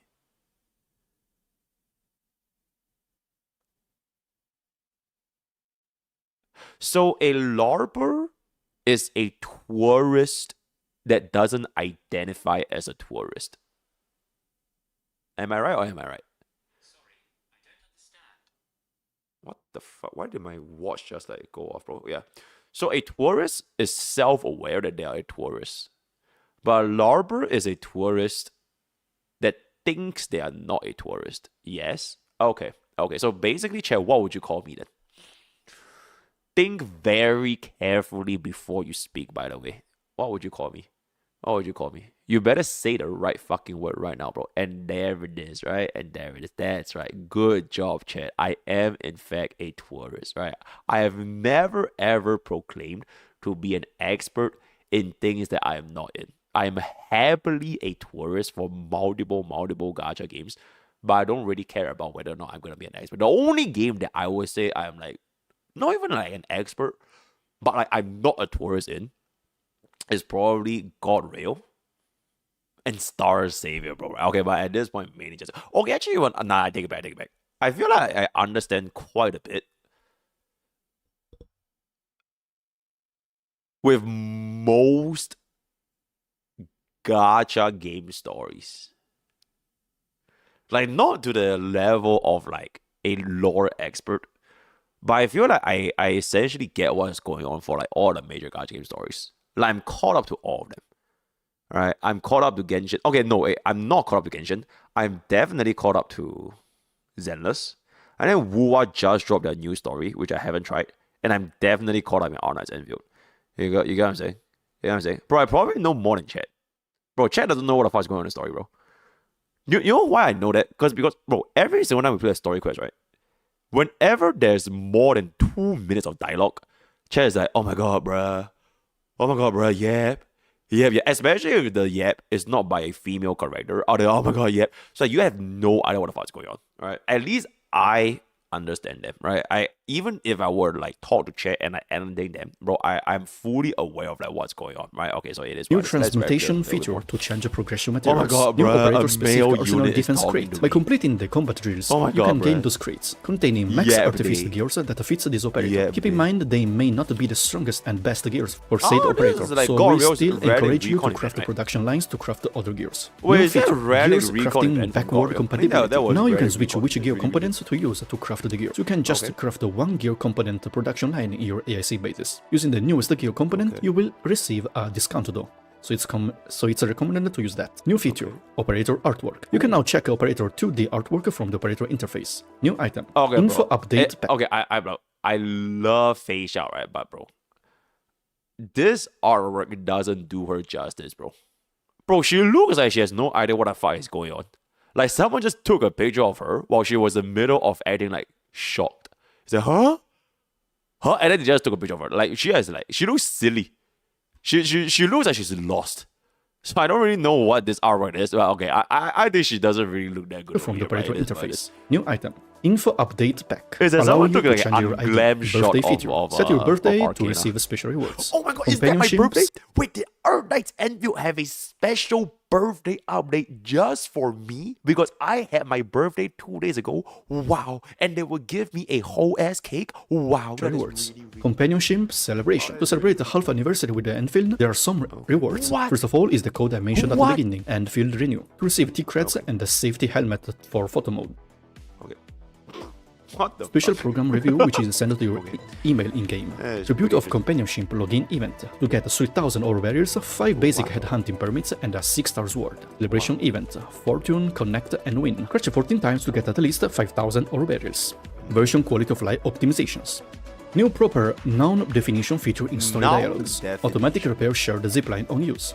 Optimized mission teleportation. Faster speed on visiting friends' ship. Cabin upgrades can be done remotely via Control Nexus. Oh, Crew that's pretty exchange good. duration decreased to 20 hours. Remove stashing facilities in the wild.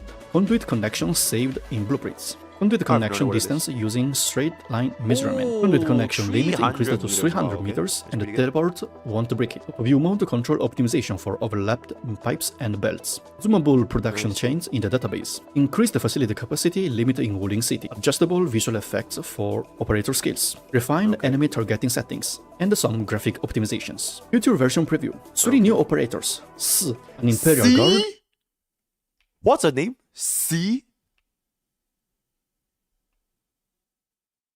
Holy shit. Sui? C. Wait, her name is literally just S-I. That's her name. C. Oh. Bro, she gives me like 小龙女 vibes. Like the same vibes that I got from what's the girl's name from Water Waves? The girl that was also like a dragon at a very the Jingzhou dragon girl. No, not Cart. The very first one. Like the light dragon girl. Not Changli. Yes, Jingxi, bro. Oh my fucking god, bro. It took chat so long to know what the fuck I'm talking about. Yeah, bro, she gives me Jingxi vibes. It's like a petite dragon girl that looks to be a potential main bush angle, right? But that looks very. She looks like a younger sister of like Zhuang Fangyi actually. Like if Zhuang Fangyi is the main push, and this is like the side push. Let me see what's up. An Imperial Guard. Okay, this is is he an Uma? I mean, he's literally riding an Uma, right? That looks like he's riding an Uma right there. And a young Sarkat's girl. Ooh, we don't know their names. So we have C, we have an Uma, and we have a young Sarkaz. She looks to be like Yvonne's like younger sister or something, holding a bow though. Which is quite interesting. Who looks very familiar to original Arcanine. Very familiar to, who does she look like? Typhoon Reconvener? Wait, I don't even think we have bow in Anvil, right? So she's probably gonna end up using a rectifier anyways. There's no bow in Anvil. Or maybe a gun. Yeah, okay. Gun actually makes sense. So it's like just a big ass fucking gun. Cause it's like a range weapon. Absolutely. At OG Typhoon. Okay, wait. Typhoon. Oh. Why does she remind me of that girl from like Fraven that got her head chopped off because Fraven told her to kill herself? Like, am I crazy? That was like my first instinct. Aura, kill yourself. Because of the horns and the hair is like very, very similar. Okay, but yeah, let's continue on a little bit. Players. Same for the Imperial Guard, but he's not a Millennial, guys. Okay, New that's maps definitely and cool new shit. game modes will be introduced in future. Okay. Yeah, shotgun. Oh, that's definitely a gun user then. A lot of exploration. Okay. That's cool. That's cool. Oh my god, is that a jobber event? That's a jobber event. Oh my fucking god, I have Chen making dumplings, bro. Chen, Amber, and Li Feng making dumplings. That's fucking crazy. That's actually fucking Chen. The jobber Chen is crazy. Oh, you can use them to like, okay. Bro, Those I are the actually like planned this kind of like future jobber events. improvements. It's quite You cute. can hide the UI and still have an auto story mode on at the same time. Ooh, Continuous that's placement good. for ASC That's mode good. in Bro, Wild you know, West. speaking The of auto story, right? I really hope that gacha games can add this feature where, like, if I were to truly press auto mode, it doesn't require me to, like, press a decision in the story anymore. You get what I'm saying? Like, after you press AI, whatever decision you're gonna make is like, it's always like one. Because, like, let's just be real, gacha game decision story, they don't fucking matter, bro. So just make it for me so that I can become like, I can like chill, right? I can like stream stories like this. And then I have like my dinner over here. And then I can be like lazy Doro, right? And then like the story will just play itself, just like how I would like watch an anime or all that kind of stuff. Yeah. So I really hope they can consider that. And then this will also be like really good for players who wants to like speed run story because y'all don't care about story. So just leave the story playing in the background and go to the gym for like 2 hours, 3 hours, and come back and the story will be done by itself. Right. So hopefully they can add that in the future. One fine day. mode on at the same time. Continuous placement for ASC mode in Wilderness. New progression overview for operator progression. New types of personal devices to help explorations. Completion time display on some stage result screens. Okay. And that's all. Hope this video helped you, and see Yay! you. Thank you, Mr. Kiostin, for the absolutely exceptional summary. Looking forward to our Knights Enfield 1.4, and I'll see you guys on the Clips channel. Thank you. All right, yo, Clips channel, take this, right? With that being done, so chat, I am Wait, chat, when is 1.4 again? Do y'all know when is 1.4? Also, let me pull up that video. Ah, yes, this video. Was Genshin always this weird and bad, bro? 55 minutes fine. Okay, I don't think we'll watch a whole thing because that is honestly a bit crazy. But we'll try to see where we get from here, right? Yeah, but when is 1.4 again, chat? When is 1.4 again? When is 1.4 again? When is 1.4 coming? This one is mentally hurting. You know what else is worse than mentally hurting? Physically hurting. And there, next week, Friday, it's after 1.3. Bro, you're so fucking smart, bro. 1.4 is after 1.3. Bro, you should be a streamer with how smart you are. Holy shit, man. This is 100% loud. The video will give you... Okay, I'll look forward to it. Oh, so it's next Friday, right? Okay. I think we definitely have enough time to like hop on a little bit. I just need to like keep in mind like how many things I need to do when I get back. Oh, wait, chat. Just a reminder. 16, I'm not seeing y'all, okay? 16th of July, I'm not gonna be streaming because Fei Xiao wants to bring me out for the whole day because she wants to do like a belated birthday celebration. So 16, I will definitely not see y'all. But I will see y'all for like 14 and 15, basically. Definitely 15 because it's Himiko patch. Then 16, I don't think I'm gonna be able to see y'all, right? Everything else we'll just see where it's gonna be, right? You better give me at least 10 videos on Wednesday. I think there should be 10. Should there be 10?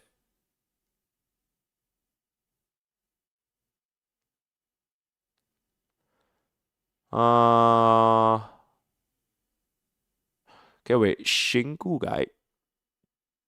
Himiko pools. 1v2k. 48 cost Himiko.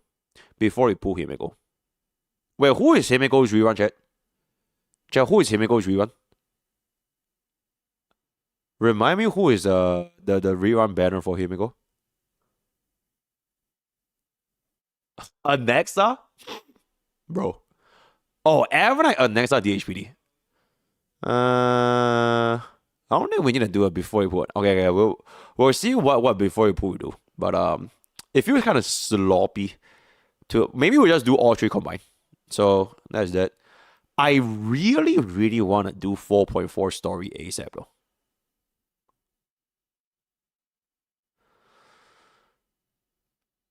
Okay, we'll do 4.4 story on 17th. Yeah, we'll do 4.4 story on the 17th. So, because 15th is the patch itself. 16th I'm taking a day off. Then 17th we'll come back and do so 17th is just like full on 4.4 story. Then since I'm not streaming on 16th, I'll also do like a couple of like all stream videos if needed. I think Anomaly also has a reset, but Anomaly is like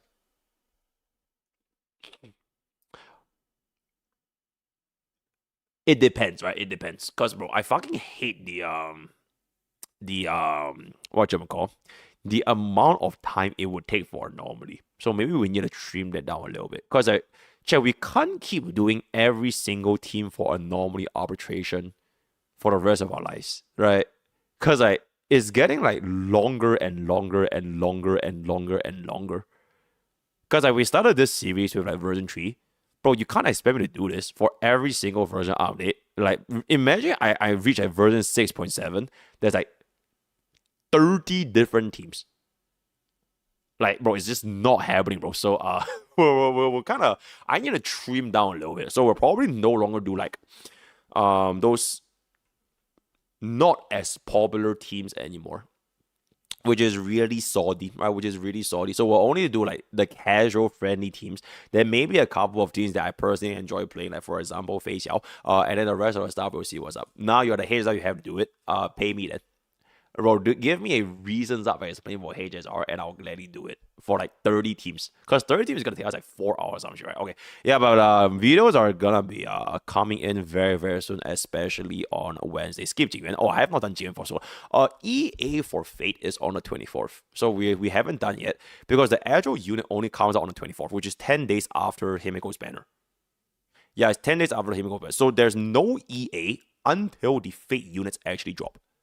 So it's not really early access, but it's like day one guide video, which we are using footage from the early access. Yep. Because they did the same thing with Fate last time as well. So that for both Saber and Archer, they had them in the early access, but you can't make an early access video per se. It's just like those kind of day one guide kind of thing. So yeah. Where is my Rin? It's coming because I'm coming to... Okay, wait, chat. Before we get into this, let me just hop on Anfield real quick. Because I want to see how many pulls I have, bro. Okay. Bring up the music a little bit. There we go. Yo, Aru, thank you so much for the bro. Thank you so much for the Okay. I just really want to quickly check like how many pulls do I have right now. Okay. You get plus 30 from the patch is 10 free because you hit that free. Oh, okay. Ooh. Okay. Oh shit, we didn't log in. Yo, I might need wait, please don't tell me I overcapped on my stamina.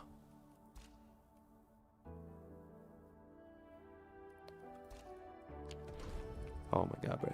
Bro, we need a new Anfield guy, bro. Bro, we need a new Anfield guy. Okay, so this is quite a bit, no? It's like almost 100 pulls. Okay, chat. Genuine question. Should I just do 27 pulls and get this? Because if we're gonna be pulling for Arcane, this is effectively 17 pulls, and I carry forward a 5-star to the next pair, right? Why not? Why not? Okay, the reasoning is honestly super fucking simple, right? We don't hit the Heart Pity for Arcane, and we don't hit the Heart Pity for the Bubbling Girl. Right? If I get an early, I'm greedy and stupid. Yep. But I don't think I am getting an early, that's the thing. Oh wait, we have 7 standard. Hold up. Okay, I really want last right. Oh, for fuck's sake. Really, really want last right, bro. Oh my god. But I really, really want last right. I'm almost there to a 5-star, by the way.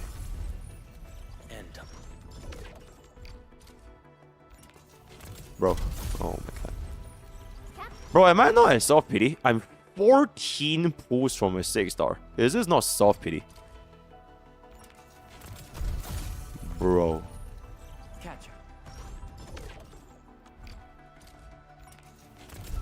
Oh! Oh wait, it's a 4. Oh wait, it's a 4-star. That's pretty good. Zhao is pretty good. I like Zhao. Zhao is nice. And then one more pool here. Boom. Oh! Wait, is that orange? Wait, is that orange? Oh! Oh! Oh my god! Wait! Fake out! Last right? Rhodes Island operator and officers okay, you know what, bro? I think Pokke is still really good on physical team, though. Bro, Pokke is still good on physical team. I don't mind getting Pokke dupes, actually. He's probably like the last guy to get benched on the physical team anyways. It could have been worse. It could have been a P4 Ardania. So it also could have benne worse. What does Pokke's P1 do again? I mean, that's not bad, right? That's not bad. 2 enemies, 15 skill point turn. It's not that bad. Yay. Oh, he's pondering. It depends. It depends if it can depend a little bit more. That's really, really nice. It depends on the ponder. Okay, so essentially, chat, as I was saying, right? As I was saying, first of all, you said that there's short pools. I think I bought out my short pools, actually. Oh, Arsenal ticket huge. Yeah, I'm pretty sure I bought out my short pools. Arsenal ticket huge. Yes, you did. Okay, so I bought out my short pools. Okay, should I refresh again? Because this is going to expire in 10 hours, right? Should I refresh again? Yes. Okay, fantastic. Okay, that's how you get Arsenal tickets. This one is done. This one is done. Okay, I can't get anything else anymore.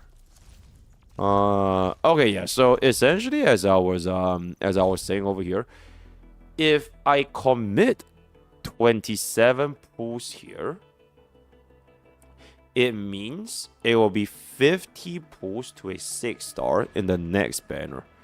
Which means the amount of pools it would take for me to hit the next 6-star will be lower. Because I get back 10 pools in rebate. Right? The reason why y'all say don't get the 27 pools and save up the 27 pools is because you assume I'm going to hit hard pity. But if I hit hard pity for Arcane, it means there's no fucking way we're gonna have enough pools for Lilium anyways. Right? So we might as well just commit the 27 pools here. I get a 10 pool discount for Arcane's banner. Then I pull on Arcane's banner and I commit the additional 10 pool discount for the Lilia banner. I feel that is the way to go, guys. I feel that is the way to go.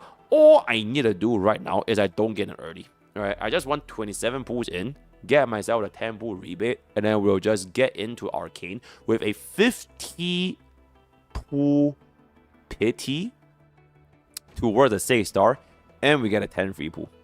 Right? Is it risky? I mean, it's not that risky. Because the odds of you getting a 6-star is like, what, less than 1%, right? So it's not that risky. It's not that risky. Your Levy and Mifu team is chill. C is the next big shot.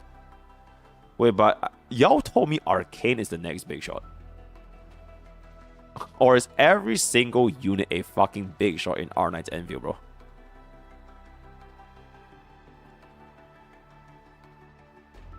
Okay, so pull all I see. So in R9's Enfield, I have to pull every single unit. Is that so? Is that so?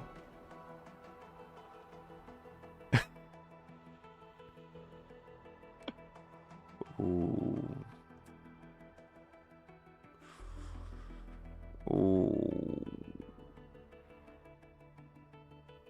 Ooh. Nah, chat, I think we just do it, guys. I think we just do it. I think we just do it. I think we do it. Oh, chat, can you guys tell me to do it? Tell me to do this. So that basically chat wanted me to do this. Tell me to do this. Do it. Do it. Do it. Do it. Do it. Yes, I will definitely commit 60 pools for Arcane's banner. That's the thing. So with this, I get 20 pools rebate, bro. 20 free pools rebate. So we get 10 pool rebate here, 10 pool on Arcane banner, because we're going to be pulling for the unit after Arcane as well, right? So it's going to be good, right? It's going to be good, right? Oh, check DM. Pause. Oh, yeah, for your what to do there? Your Arcane Camille banner discussion is one whole pulling. I have no idea what you just told me, but sure, go for it, I guess. Go for it, I guess. Okay, so we pull, right? So TLDR we pull, right? Do it, but buy a $100 pack first, bro. I'm free to play, bro. Hell fucking nah, bro. I'm 100% free to play in every single gacha game, cause they call me Mr. Free to Play. Yep. So nah, I'm chill. All right, we do it. Okay, we do it right now. All right, let's go. In 3, 2, 1. Please don't have a 6-star. Please don't have a 6-star. Okay, if this is a 6-star, I quit the game. Please don't have a 6-star. That's not 6-star, right? Oh no, it's not. Okay. Yay! Okay. I need to do another 20. Oh my god, 67. Okay. I need to do another 20. Oh, wait, not 20. Okay, 17. 17. Please don't have a 6-star. Please don't have a 6-star. Please don't have a 6-star. Please don't have a 6-star. Please don't have a 6-star. Please don't have a 6-star. Please don't have a 6-star. Fantastic. Oh my god, chat. We are actually doing so well right now. Okay, 7 more pools, right? Okay, 7 more pools. 1, 2. Edmund, how are... Oh, okay. Stick with the process. 3. Greetings. Oh, okay. No shine is pretty good. Right? 4. Okay, I don't even want to like fucking like pull the thing because I'm so scared. So I really just hope that I don't get nothing. Alright, last 2. Fantastic. Last 1. Done. There we go, guys. So that was basically me spending 17 pools. Right, it was not 27, it was 17 pools. Then I used that hate hunting dossier for Arcane's banner with the additional pity built up, since we only need 50 attempts to get a 6-star, which just nice would be the amount of pools I would need to get the next hate hunting dossier, which would then allow me to pull for the banner after Arcane. Right, so I think that was the best way we have gone about it, right? So I basically made the best pulling decision. If I can't, I did, right? Yeah, so I basically made the best pulling decision, right? I did make the best. Built 37 pity with 27 pulls. It's more like 27 with 17, kind of, because you get back. Okay, I guess it's 37 27. Yeah, 37 or 27. Because you get back 10 pools, which the 10 pools will eventually build up for the pity anyways. If you pity Arcane now, you are broke and have nothing. That 37 pools could have got you an early Lino. What do you mean? If you pity Arcane now, you are broke and have nothing. That 37 pools could have gotten you a early... But I wouldn't have gotten a 37 pool if I didn't get this 10 though. I got an additional 10 pool by doing this. So if I didn't do this, I wouldn't even have that 10 pool for the banner afterwards. Right? So I earned back 10 pools for free. Right? I just spent 27. Not 37, 27. I was 27 pools away from the 10. So I spent 27. Now I get back 10 pools. So the next 10 pool is essentially free on that banner, because I spent 27. Right? Okay, yes. Okay, I spent 27. So, what is wrong with this decision, bro? On a banner where you already have Camille, yeah, and I didn't get Camille though. I literally did not get Camille. I would have been punished if I got an early 6-star here, but it is precisely because I didn't get Camille, my pity was built, and I get a 10 pool, so my next 6-star is gonna be coming at an earlier time because I literally built this pity. Therefore, I saved pools because my decision was not punished, no? So if this 27 pools go to Lino, you could have gotten Lino. Yeah, I wouldn't have gotten that 27 pools on Lino because I would have lost 10 pools though. You get what I'm saying? Because it would have taken me 10 more pools on Arcane from my bank account because I wouldn't get that free 10 pool unless I spend 27 pools here. Right? If you Camille, it would have been early, so it's whatever. Yeah, exactly. Okay, it wasn't early, and that would have been bad because it would have reset the 6-star pity. I don't want this 6-star pity to reset. I want this to build up for the next banner, which at this point is going to be Arcane. So when I get my Arcane earlier, right, because I am going to be getting her earlier since I built the 6-star, I can then save all those pools for the next banner. Am I right or am I right? Okay, if we lose the 50-50, that is like the absolute worst case scenario. If we lose the 50-50, right? But what if we win, though? And there it is, right? What if we win? Alright, so TLDR, I made the best possible choice to prepare my account for version 1.4, as well as our early thoughts on Arcane, as well as, what's her name again? Bro, I keep forgetting her name, by the way. Our Knights, okay, whatever the thing is gonna be, and apparently Eve wants to join this, so bro is gonna join this. Thank you, right? It's RNG issue. It really is not RNG issue because whether you win 50-50 is based on RNG, right? You can't change that. But whether you get this 10 pulls for free and whether or not you build up your pity for the next 6-star, that is not RNG. That is my personal decision that I made to improve the odds of me getting both Arcane as well as that Lino together, right? It was the best possible decision to get both units together, right? So thank you. Yeah, exactly. Just don't lose, right? Literally just, like, whether or not I made this decision or didn't make this decision, you still have to come back to the same conclusion of whether or not you win or lose your 50-50, right? So, yep, absolutely, right? Thank you, right?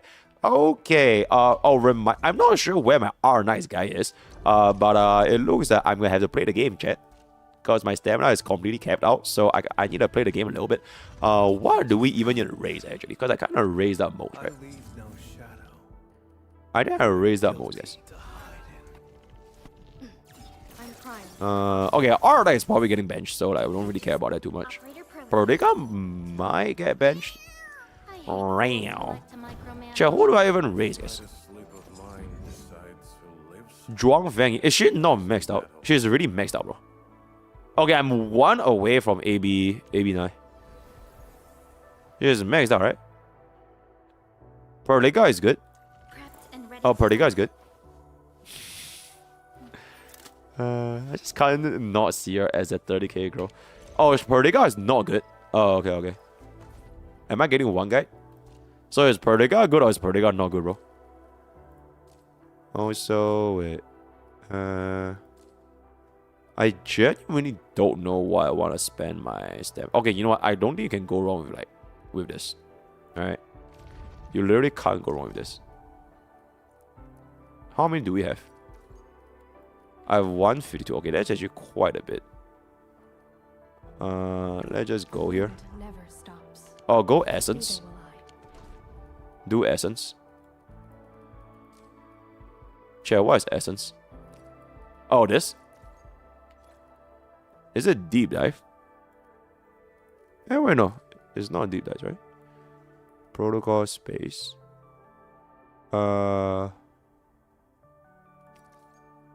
Is this essence? Okay, I'm guessing this is essence. Are you ready? Alright, let's go for this. The wildlands are fit. There we go. Oh, essence is the weapon farming? Oh, right. Alright, you're right. Okay. Tourist. Okay, at least Chad knows the term. The difference between tourist and like not tourist. Okay, let me just spend a little bit of stamina here. Okay. And how Arglite Arleka Joang. And then we just do big damage. Whoa. Holy damage, chat. Oh, there's one more guy. Okay. It's very, very big damage. Okay. Super, super big damage. Okay. I like how... Oh, did I lose that? Oh, I did. Bro, Zhuang Fang is out actually perfectly last the entire time to farm out the whole thing, which is very, very good. Which is very, very good. My streamer is a tier 5 tourist. Did I not clear that entire farming stage while taking essentially 0 damage? Yep, I did. So you're absolutely welcome, right? Okay, I clear my stamina, so that is gonna be good enough. Hopefully, R9 guy can hop on and clear the rest of my stamina. Okay, I do want to finish up this video though. Okay, as long or like as far as I can get, because there's no way we're watching 55 minutes of Genshin lore. But with that being established, okay, hold up. Okay. Alright, Yomo, tell me set category to Genshin Impact. Alright, yeah. Alright, there we go. I might need a timestamp for this because there's no way I can record a 55-minute footage. So let's help me get a timestamp and then we can see what's up. Hey guys, your local self-acknowledged Genshin Impact tourist here. My personal experiences with Genshin Impact has been, I believe I started the game around 2025. I'm not a day one player. I know the very, very bare surface understanding of the story and the lore, and not even like the story and the lore for every single chapter. Like, for example, I have no idea what happened in Inazuma and Monster and Liyue anymore because they're just too insignificant. Whereas the stories in, for example, Sumeru as well as Fontaine, and I guess Netland, it was a little bit more impressionable for me. The reason why I'm talking about this is because I have seen this particular topic that has been going around in the Genshin community for the past couple of days, where I don't think I've ever seen a single instance where so many Genshin Impact players are essentially banding together to offer their differing opinions for this particular video called "Was Genshin Always This Weird and Bad?" I believe Brand Online, he also made another like 2-hour reaction to this super well edited, well thought out scripted video from Candy Babago. I personally don't think I'm gonna be able to react to the entire thing because frankly speaking, I don't think I know that much about Genshin lore to offer any insights, but this is just purely from the perspective as a Genshin Impact tourist, right? So I just figure it will be a pretty interesting viewing experience for our entire community. And without further ado, let's see, why does everyone hate this Genshin Impact video? Roll intro. By the way, that's the title, right? Why does everyone hate this Genshin Impact video? All right, let's go. Before we begin, please be aware that this video contains very heavy spoilers for Genshin Impact up to version 6.4, also known as Luna 5, the current game version as of recording. So if you clicked on this video and haven't played up through these quests yet, and you are still interested in doing so, please watch this at your own risk. Also, I would like to say that while I play Genshin frequently, I'm certainly not a lore expert. It's also worth pointing out that Genshin lore only gets more confusing and convoluted as time goes on, so that might factor in as well. I might get stuff wrong. You can feel free to correct me about anything in the comments, but I will do my best. That's very, very fair. Let me just start by saying that Genshin Impact is one of my favorite games. Yay! I know that there's a lot to be said about Genshin, and that I Genshin love fans Genshin. are kind of a meme. There's a lot of valid critiques Genshin to be Impact so thrown much. Genshin's way. For example, like many gacha games, they use a very predatory business model, and Hoyoverse makes millions of dollars off of FOMO and by fostering people's gambling addictions. I'm literally just going to And turn I would myself argue Genshin is actually worse than a lot of other Hoyo games too, because it's not as generous. From my understanding, other games from this company have made up for a lot of Genshin's greed by giving away more free characters and by making it easier to obtain materials to level them up. Meanwhile, Genshin refuses to adapt even after over 5 years of updates. The resin cap is still only at 200 with no resin overflow system. Bro, I like this video, chat. This video is off to a really, really good start because within the, I believe, first 1 minute and 25 seconds, this particular creator has glazed Goril 3 times. Which is crazy, right? One time for the Trailblazer reserve stamina, one time for the optimization of your resource gathering, and one time for how they are going to be able to upgrade the different units. I guess a little bit of a Zenler Zone 0 glaze as well, but I really, really am starting to like this video. We are off to the right foot, if I can say so myself, chat, right? Oh, this is really, really good. And the weapon and talent ascension materials are still only available for a few days each week, which is an outdated system that serves absolutely no purpose. It's zero purpose, but zero despite purpose. all of those flaws, Genshin kind of stole my heart in the beginning. That's so cute. I had never played a game like this before, meaning a gacha game. That's so nice. I didn't know how the pity system worked. I did a 10 pull. This is our first gacha game. I didn't save them at all because I wasn't keeping up with any upcoming banners or anything. Okay, you know what? To be completely fair, right? Like a lot of chatters, most chatters, right? Especially if you're like watching this video right now, I would say majority of chatters they also probably play Genshin as their first gacha game. Realistically speaking, I would, if I had to give a number, probably 10% of chatters played a gacha before Genshin. Because nowadays people only know Hoyo Slop and like the more modern gacha game nowadays. Like if you ask them, what's Epic 7? Huh? Like if you ask them, what's Counter Side, bro? You get what I'm saying? So I think it's completely fine that Genshin is your first gacha game. In fact, without Genshin, like whether or not you want to glaze or don't glaze a video, Genshin Impact has made like generational impact on the entire gacha industry, right? So that's okay, right? That's fine. Both intertwined and equate fates because that seemed like the financially responsible thing to do. I shudder to think about it even now. But when I first started back in October of 2020 during Klee's first ever banner, holy shit, none of that mattered because Genshin was pretty magical early on. Not only was it special because back then you really didn't have to worry about power creep. You could pretty much build any character you wanted if you liked them. Power But creep, there was this feeling of newness that came with starting out in 1.0. This open world was laid out before you with 2 beautifully designed nations. The music was, and still is, so gorgeous and immersive. Bro, Genshin playing with music is headphones like, and just it's so listening nice. to the Just soundtrack smidge while bit running around below with your favorite Goril, but characters Genshin was music so is really, lovely. really nice. There were It's little one puzzles of to the solve top and 3 stories musics. to tell, all backdropped by a beautiful landscape. The story told by the Archon quests was relatively simple, but the characters were interesting and so lovable that they gave the quests life in their own way. Okay. And then there That's were nice. events like the first Lantern Rite and the first Wind Bloom. Don't get me wrong, I think there have been some really good lantern rights in recent years.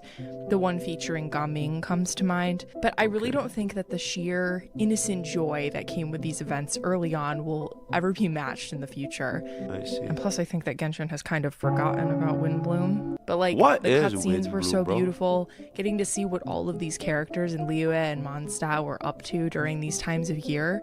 I mean, that cutscene of all the characters walking around Mondstadt together spawned so much shipping, and I was absolutely there for it, just like everybody else was.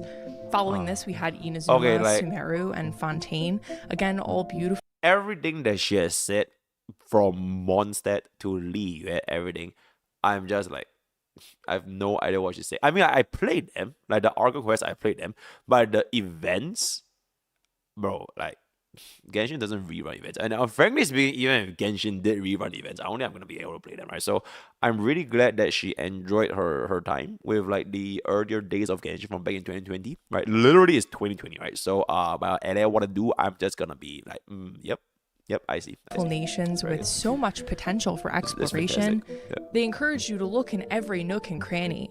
There's so much Oh, lore yeah, to be we have found the, that you might never see it Constitution, all Wisdom, unless you Focus, peruse the Relaxing. Genshin Wiki. My favorite One of my favorite examples of Genshin all of the event records of and all notes time. you can find are Constitution, about Wisdom, Ildodore, Focus, and they're Relaxing. scattered throughout Constitution, Wisdom, Sumeru. Focus, Relaxing. Just Constitution, discovering Wisdom, how Focus. immensely evil he was Constitution, Wisdom, made me Focus, so Relaxing. excited to see what they would do Constitution, with a Wisdom, villain Focus, like Relaxing. that in this story.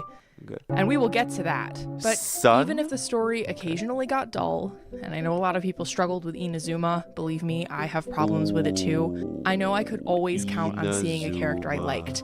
When Inazuma was boring me to death in the middle, or when it was busy Oh, underdeveloping wait, Raiden people A, really hated I could at least Inazuma, huh? maybe see Kazuha sometimes, who is still one of my favorite characters in the game to this day. Kazuha. A gacha game relies on That's its so nice. characters like almost no other type of game does. If you want people to pull for them, they have to appeal.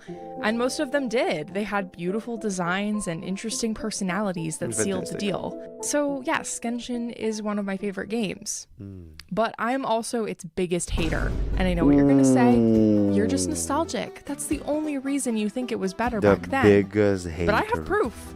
I mean, why else would I make a whole I video thought the essay on an biggest hater- unestablished YouTube channel if I didn't have proof? So, was Genshin Actually, always you know what? I this don't weird think my and chat hates bad? Genshin. Now that I No, think about it. My it chat loves wasn't. Genshin. And let me tell you why. Yay. Ooh.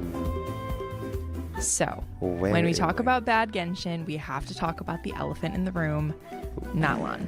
Oh. In case you're unfamiliar, Genshin bases its nations on real-world cultures in terms of visual inspiration. Okay, so the this names is of where the Genshin went to characters, shit. and the nation's customs. Okay. Mondstadt is based largely on Germany. Okay, so this is where Liyue on Genshin went to China, shit. Inazuma on Japan, and I so hate on. Natlan. Natlan, similarly to Sumeru, is based on multiple real-world cultures, including Mesoamerican societies, Polynesian cultures, and the Okay. cultures of African peoples. It's hard to pin Okay. down what they were thinking when they picked out all of these places, each so Holy. different to represent Alright. just one nation in the game. I'm certainly not the person to listen to on if this is bad representation, but I will say I do find it odd that the regions based on parts of the world where historically many black and brown people have lived are a mishmash of many different cultures, and that the characters are whitewashed versions of these people.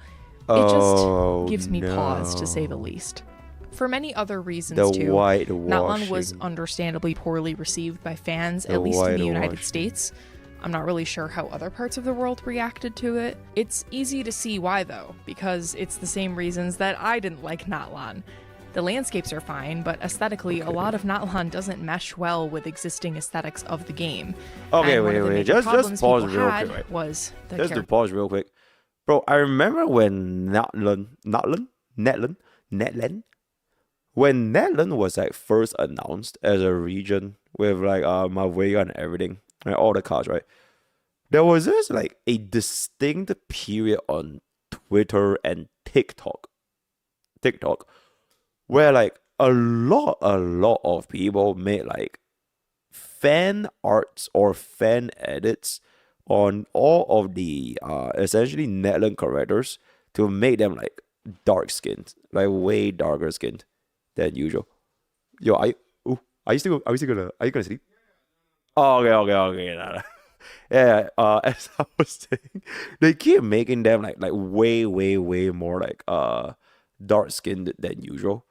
which made this huge controversy amongst the Genshin Impact community as to why why is MrPokke like so white, right? Like why is like Mornani like not dark enough? And like you only had like or like why is so like they did this whole charade. I think it lasted for like more than a week actually, and it was like a big thing with Netland. To that, I don't really have anything to say because I personally don't really think it's that big of a deal on the tone of like the melon and everything, right? Okay, I guess it would be pretty cool if like MrPokke was like more tan or something. Purely not because of like the ethnicity, but it's just like she's a sun god, right? She is the god, the pyro archon, right? So like if she's a pyro archon, then wouldn't she be more tan? Because like the sun is like all she's doing. So she would just literally get more. Okay, but that's just me. Right? That's just me. Okay, anyways, let's move on a little bit. There's access to modern technology and concepts like motorcycles, flying guns, rollerblades, and DJ sets. I'm not even necessarily mad at the idea of having more modern tech in Natlan, but the problems lie more in the execution. First, Natlan made a point to set up an aesthetic style for Natlanese technology, like that within the ancient Sacred Mountain area, but then they only used it in that area. If Mawika's motorcycle or Shilonen's DJ set looked anything like this, and not like sleek, modern variations of those objects, maybe they wouldn't have felt so out of place. And another problem with the tech is that no one else in Natlan, other than the playable characters, use it at all. You don't see any other Natlanese people rollerblading or driving vehicles. They probably wouldn't feel so out of place if other people in the 6 tribes had access to this stuff. Why there are is they in the perhaps club? no location Okay, so in basically, Natlan I that think is so this main complaint. Okay, not the second complaint that this creator had with Netland is that the technology that I guess like a lot of the characters used, they were like very futuristic, which felt out of place compared to the technology that you see in Natlan. Because Natlan just it doesn't feel like a city, right? It's not a city. It's like a whole ass like tribe kind of thing. And then you have like bikes and like DJs and like the wheels and all that kind of stuff. So it to her probably like it broke the immersion, right? It maybe broke the immersion. So I think if you would have asked me, I have no idea what's the lore. I don't know what's the lore and like the reasoning why they have like future tech. So I can't say anything. But very out very of place right? as very, the very Easy Breeze holiday resort. I did love the lore that this location provided for Bennett, but everything else about it is so ass, dude. It genuinely feels like a different game to walk around this resort. There's a huge slide in the shape of a Koholosaurus, a dark ride a la Disneyland, a field that looks like a fucking Wii Sports golf course. Oh my gosh, she showed an F-bomb. And like I did not expect her to drop an F-bomb. I thought this was gonna be like a... Okay, she doesn't give off the type of vibe that she would say like fuck. Like only like degenerate streamers says like this fucking fuck ass fuckity fuck. Like I don't really even say that anymore. But that was just a little bit of a surprise right area there. with a dance-off stage. I cannot stress enough how immersion breaking it is to explore this area. Have there been silly summer-themed areas in the past? Yes. But none of them have ever had an aesthetic on par with this one. I mean, the Golden Apple Archipelago just looks like it was taken straight out of Mondstadt or Liyue in terms of design, while still looking very fantastical, with impossible landscapes that could only be created by a mage of incredible power like Alice. Unfortunately, the visual aspects aren't Natlan's only faults. I and many others also found the lore and quest of this region to be pretty lacking too. The We start with lore the of basics. Netland Each nation is in Tibet lacking. has a divine ideal that is Alrighty, I'ma represented by the refer this Archon. one for chat at So this far, point. we've been introduced to 6 Okay, actually, you know ideals what? of I do know a little bit about Netland's lore as a complete Genshin tourist.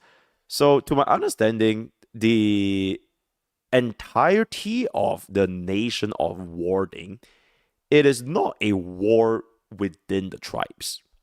It is a war against a greater evil, right? It's like the fucking black... Is it? I don't even know what's it called anymore. It's like Black Tide, Dark Wave. It's like somewhat of a greater evil, and then you unite the people as one to challenge and take on this greater evil.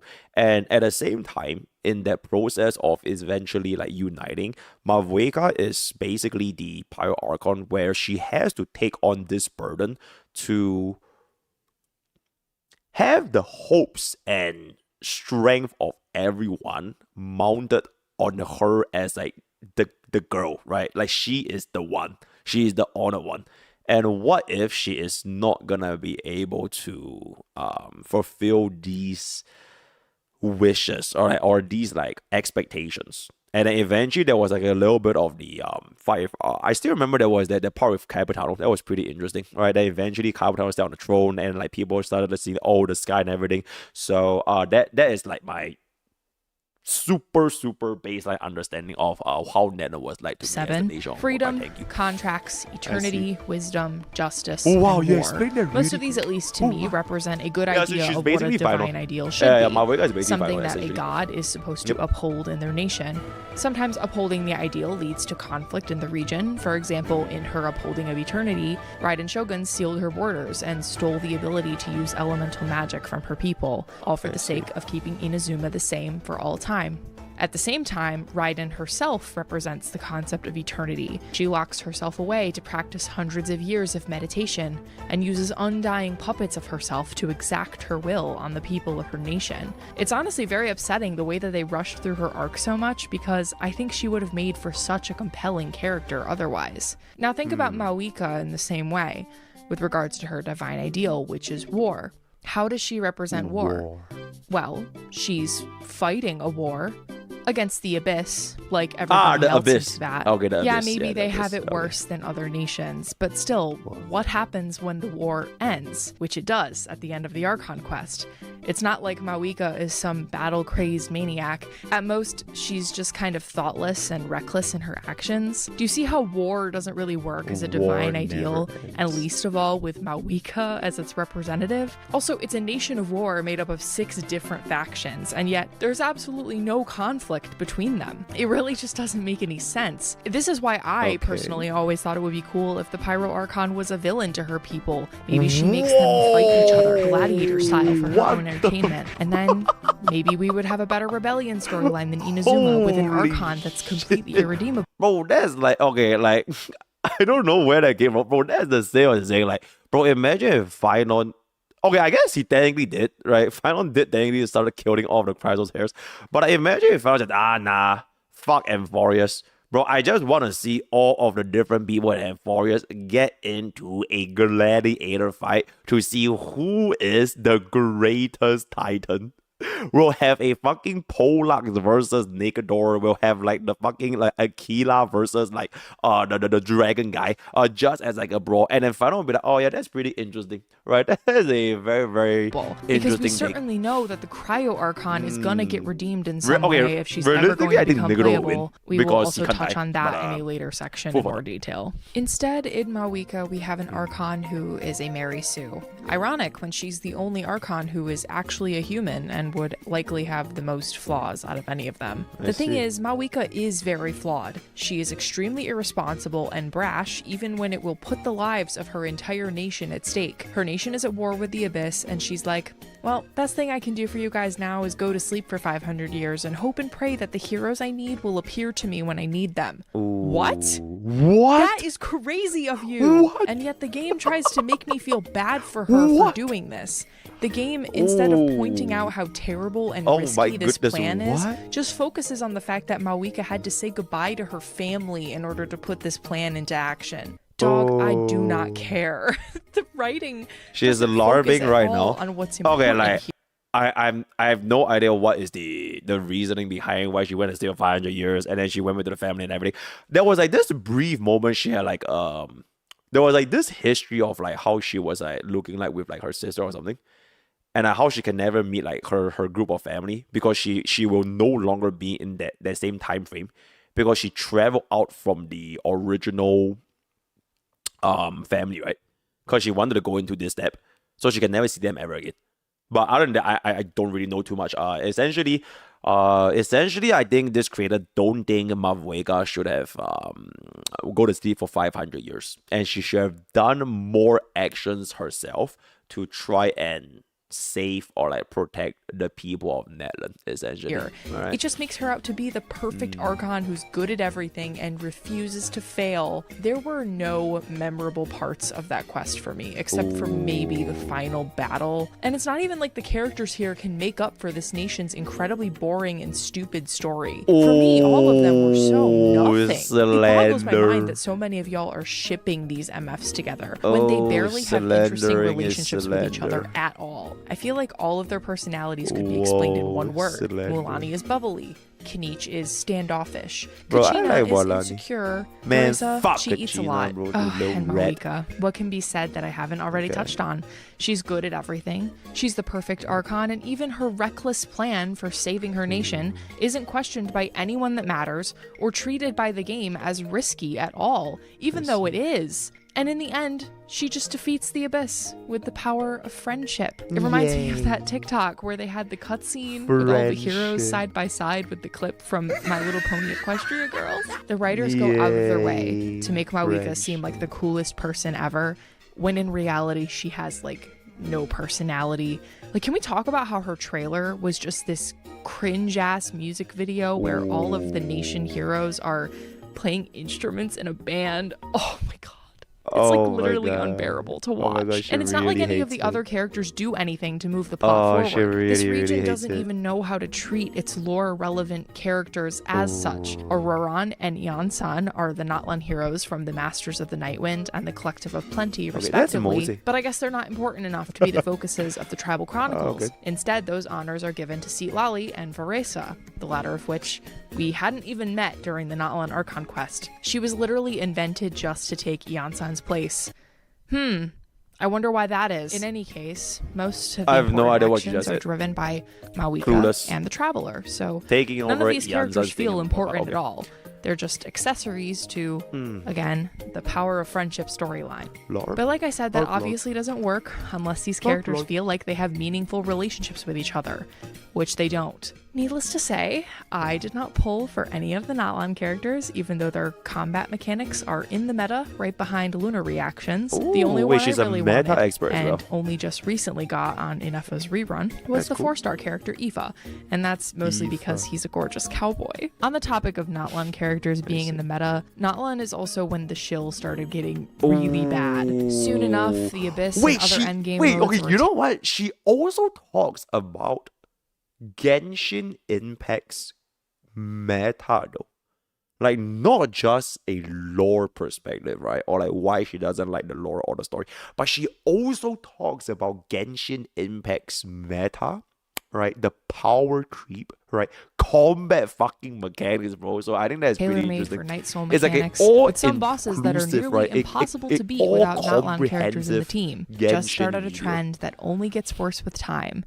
One that leads us directly into...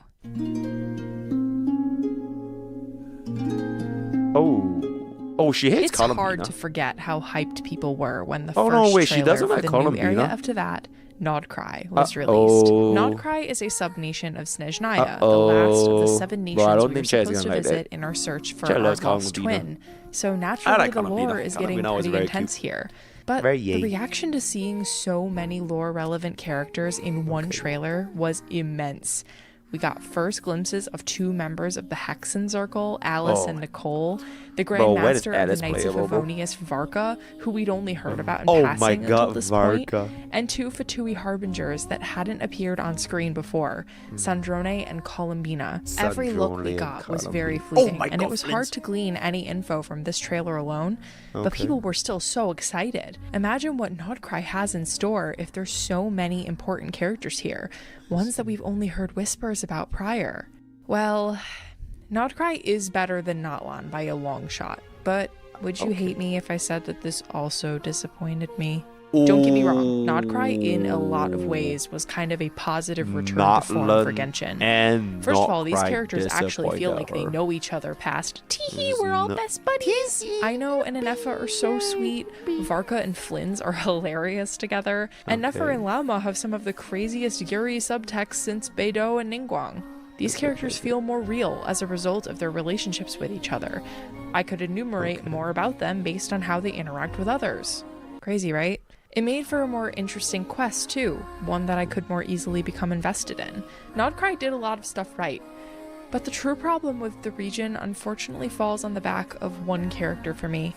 One that was so highly anticipated, not just by me, but by so many people in this fandom. Oh, is this the but she Columbina delivered part? so little. Oh, is this the Columbina. Oh, I know. There's a lot of Columbina lovers out there, but I'm sorry. There are so many reasons I cannot stand this woman. Oh my god, what did she do? Part of it is because she's a complete disappointment. What the You might fuck? be She's a familiar with the way that people thought disappointment? Columbina was going to be a creepy character, maybe leaning into the biblically accurate angel aesthetic. Oh. There was a super popular theory that Columbina was a member of the canonical angel race, so this would make sense in a way. This creepy aesthetic for Columbina was also explored in a beautiful animation for Hoyo Fair called Stairway to Heaven by Kieru. The imagery is so spooky and it uses like analog horror elements. And if you haven't seen it, you should watch it after this. Oh, that my looks god, really it's cool, amazing. actually, yeah. And this assumption that that looks Columbina really would be cool. scary was not for nothing. People are Oh, always she wants like, Columbina you just to had be an image in scary. your head of what you wanted Columbina to be, and now you're disappointed that it didn't happen. And even if that is partially why people are disappointed, there is still in-game evidence and evidence in lore-relevant YouTube videos to support what people thought about her. Okay. Let's go over some, shall we? I 1. see. Columbina's appearance. Let's go over what we knew she looked like from our first look at her, the Winter Nights Lotso trailer. First, she has black and dark pink hair, colors that do not suggest something delicate or gentle. However, these dark colors are paired with Columbina's winged headdress, made of white feathers like dove wings. Not only does this mirror her name, Columbina, which means little dove, it also bears the appearance of a seraph, a type of angel in Christian theology. Okay. Seraphs typically have 3 pairs of wings and have the role of singing the praises of their god. Black hair Considering goes evil is Columbina crazy, was a bro. Fatui harbinger, maybe the praises that she was singing were for Chat, the wait, Tsaritsa. I have black hair. Columbina is also clearly wearing a black and pink outfit under her Fatui coat, something that they very evidently dropped in her final design. Finally, Columbina has her eyes covered, suggesting maybe an unfeeling or uncaring personality, or maybe some mysterious power that lies behind her eyes. 2. Columbina's actions. That's fantastic. Okay, wait. Just real quick, right? Just super quick. I think this is purely up to your interpretations on the initial impressions you would have for any unit in a game, right? Because no one actually knows what Columbina is actually like until they reveal her in the story, right? Okay, like for example, all the analog horror and like the fan art where like she was like really fucking scary, right? I mean, they are just like personal interpretations of like what you want a character to feel based on what you think will fit. But when we as a player, okay, when I as a player gets exposed to Columbina, I don't really know what she's like, right? Like, I'm not gonna say Columbina should be evil because she has black hair, right? Or like if she were to have like the like for example like the little wings, which does have like ties to like a seraph. So whether or not they have like these kind of like angelic ties, right? She's a like super creepy angels with black hair, white hair, whatever hair it's gonna be. It is just like first impressions of what you see that character is right now before you ever play the story. At least for me, as a Genshin tourist, I really like the way they portrayed Columbina at the end, because while she might look like maybe not evil, I think evil is a bit strong. Maybe she just looks cold, right? She gives off like the like if I just see Columbina for the first time, she will give me like Jiao Qiu vibes because she closes her eyes, or like the guy from Bleach, where like he's always closing his eyes. So like, these kind of like characters that close their eyes, usually what I would expect is that, oh, they are like more like not revealing their full capabilities. And then when they open their eyes, it's like, oh my goodness, they're actually like so fucking cool, right? So that was like my initial experience. Not necessarily like evil, but like they are like more reserved, right? More cool until like something big happens. So it would make me want to expect more to come out from her in the story on when she does see, right? When she decided to see, right? When she decided to fucking open her eyes and see, I would like to see a stark difference between like what her personality would be like. Whether it be was she gonna be like evil or like not evil or like happy, whatever. At least a stark contrast to this initial impression. It would make me like, oh, okay, that's pretty interesting. Which I like the way that they did the whole cute way, right? Like she was like getting the head thrown by the pillow, and like she was very, very caring of Sandrone, right? Her relationship with Sandrone, right? The little poop, right? And then when she was like comforting Sandrone after, what's the name again? Rosalind. Yeah, after Rosalind went birthday explode, right? I like that, right? So that is gonna be my Genshin tourist impression of Columbina. Anyways.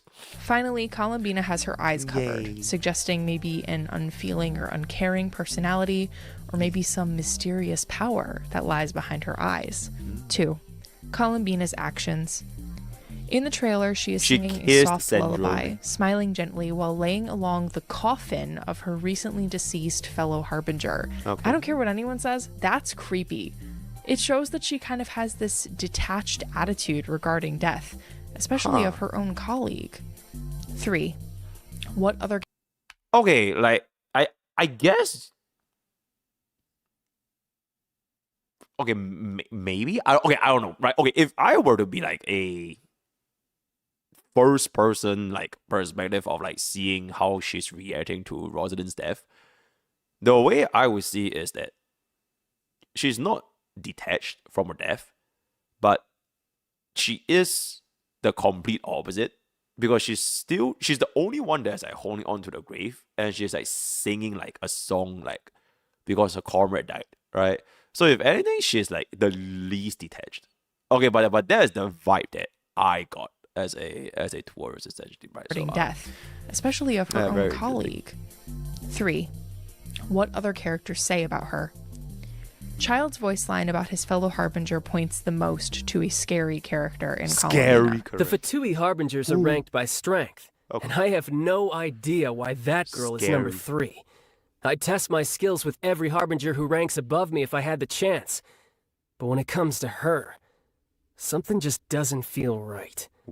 Anyway, you should be careful around her. Even Child sounded scared to challenge her to a battle, and he loves fighting with strong opponents. Okay. Scaramouche also suggests staying away from her and implies that she is not as innocent as she seems. Let me ask. What should you do if you were to encounter a damsel who is oblivious and innocent at any given time, and unconcerned and unfeeling in any given situation? If it were me, I could at least challenge her to a fight. But if it were you, with your conscience, I would stay away from her. The way that I've seen people defend this is by saying that Child and Scaramouche are bad at reading people, and they didn't know her that well, so of course their assumption would be wrong. Okay. They just knew that she was powerful. Dude, you are not getting at the reason why these voice lines are put in the game. Yes, they are useful for showing the relationships between characters and what characters think about each other, but they should also be used to provide hints and information about characters that we haven't met yet. If you put in a voice line about Columbina not being what she seems, then people are going to listen to that and assume that she's not what she seems, and there's nothing wrong with that. I think people just aren't willing to admit that Genshin has bad and inconsistent writing sometimes. 4th, her rank. Columbina was long known to be... I would say though, whatever she said about whether or not they read Columbina correctly or did not read Columbina correctly, I think just based on these two voice lines on whether or not we should fight or don't fight her, like I wouldn't want to approach her, it doesn't really tell me whether she's like a scary character. It's more so she's an unknown character. Like they don't know what really to expect. So it's less so about how scary Columbina is, but it's just not a lot of people actually get how she is as a character, which eventually towards the story in Nordcry, we understand her as we play the story, right? And I think it kind of fits because the entire vibe previously, it was like she's a character that not a lot of people understood.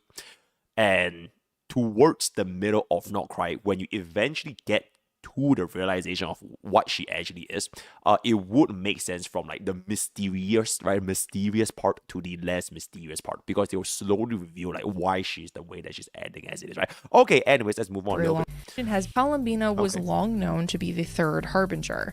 It's also been known for a long time that the closer they are to number 1 in the rankings, the more powerful they are. Columbina being number 3, especially right below Dottore, who is notably unhinged and evil, suggests that she is not only similarly powerful, but also similarly devoted to her work as part of a major villain faction. I cannot stress this enough. Clearly, there is a wealth of evidence to support the theories that people had about Columbina. I'm tired of people pretending that it wasn't there, and I'm tired of people pretending that it wouldn't have worked tonally. There is literally a villain who does human experimentation.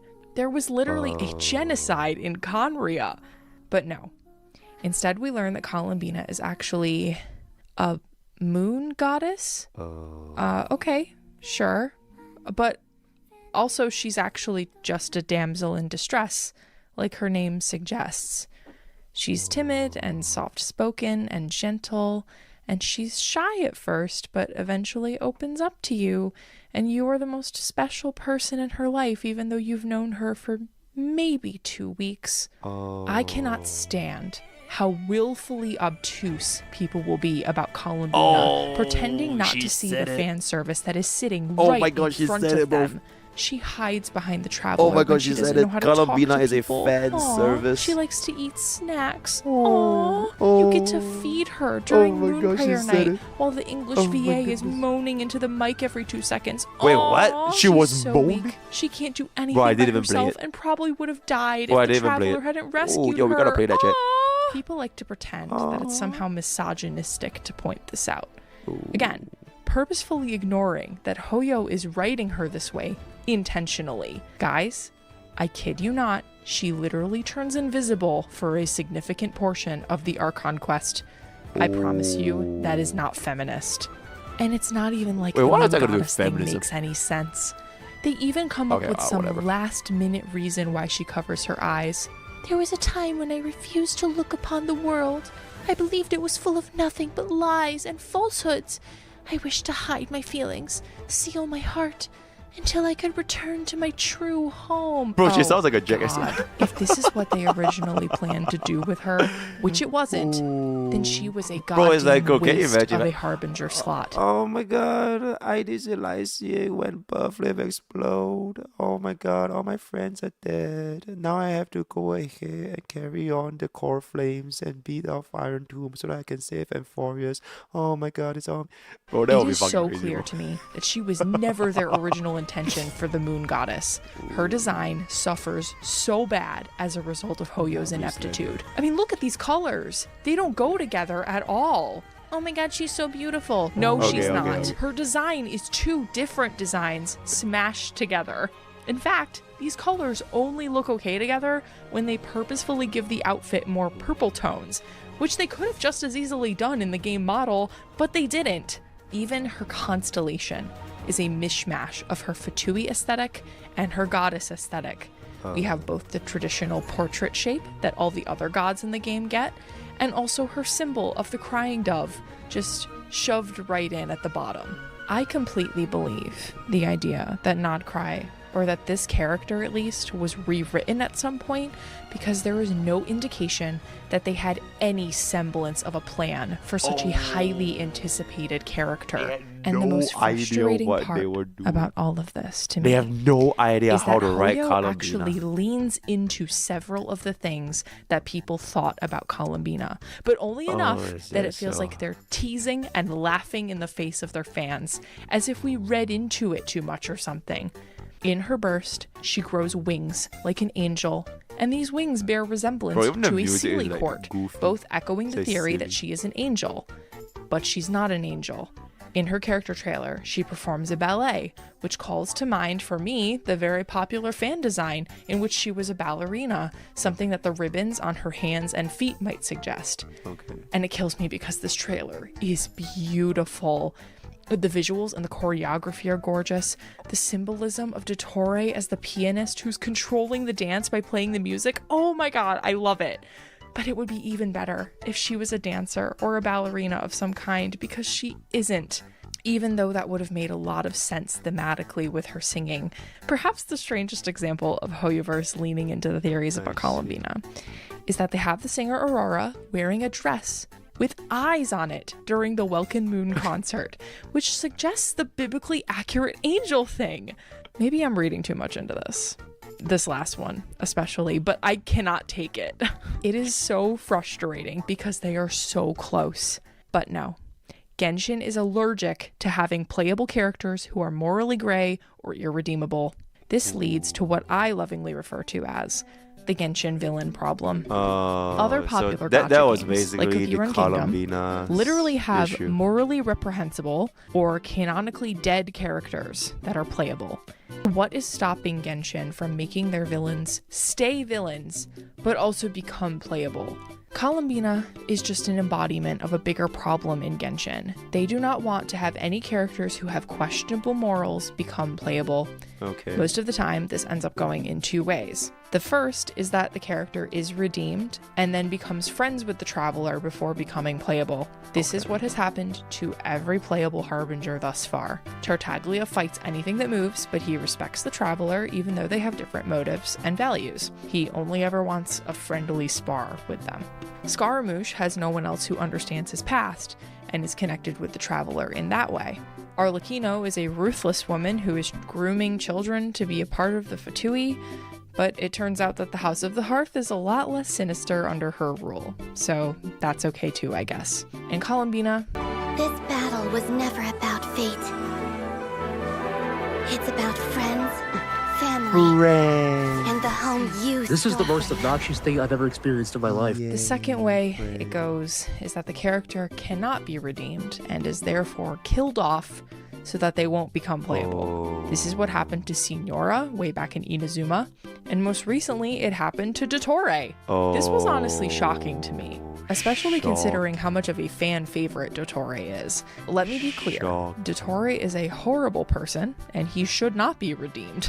We should be able to understand his motives without forgiving him for what he has done. He has imposed so much pain on so many people in the game, and his morals are extremely corrupt, but he's still very, very interesting, and you can sometimes almost understand where he's coming from while still not condoning his methods, which I must stress is what makes a well-written villain. People love this guy's character.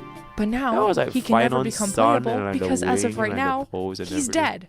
Little did you know, though, that there is a secret third option, which is what they did to Capitano, a combo of options 1 and 2. They redeemed him and then still killed him off anyway. What a strange decision that was. Again, for a character that was extremely highly anticipated, they just threw in all this tragic backstory for him at the very end of the Natlan Archon quest, and then he fucking died right after that, so none of it mattered at all. It's like they don't understand their own visual cues. A perfect example of this to me is Escoffier. What the fuck Maybe, did she again, do? this might be just me, but even she gave me creepy vibes in the Silhouette teaser from the live stream where they revealed upcoming characters for 2025. What is she? She has this hair that sticks out, the shape of which largely resembles horns and conveys a sort of like wildness of her personality. She has a devil's pitchfork tail that's positioned up where we can clearly see it. And she's holding a sharp knife up. Like, she looked psycho to me. She looked psycho. And I was intrigued. And at least that would have been interesting and different. But no, not only is this design ass, but it's also incredibly misleading.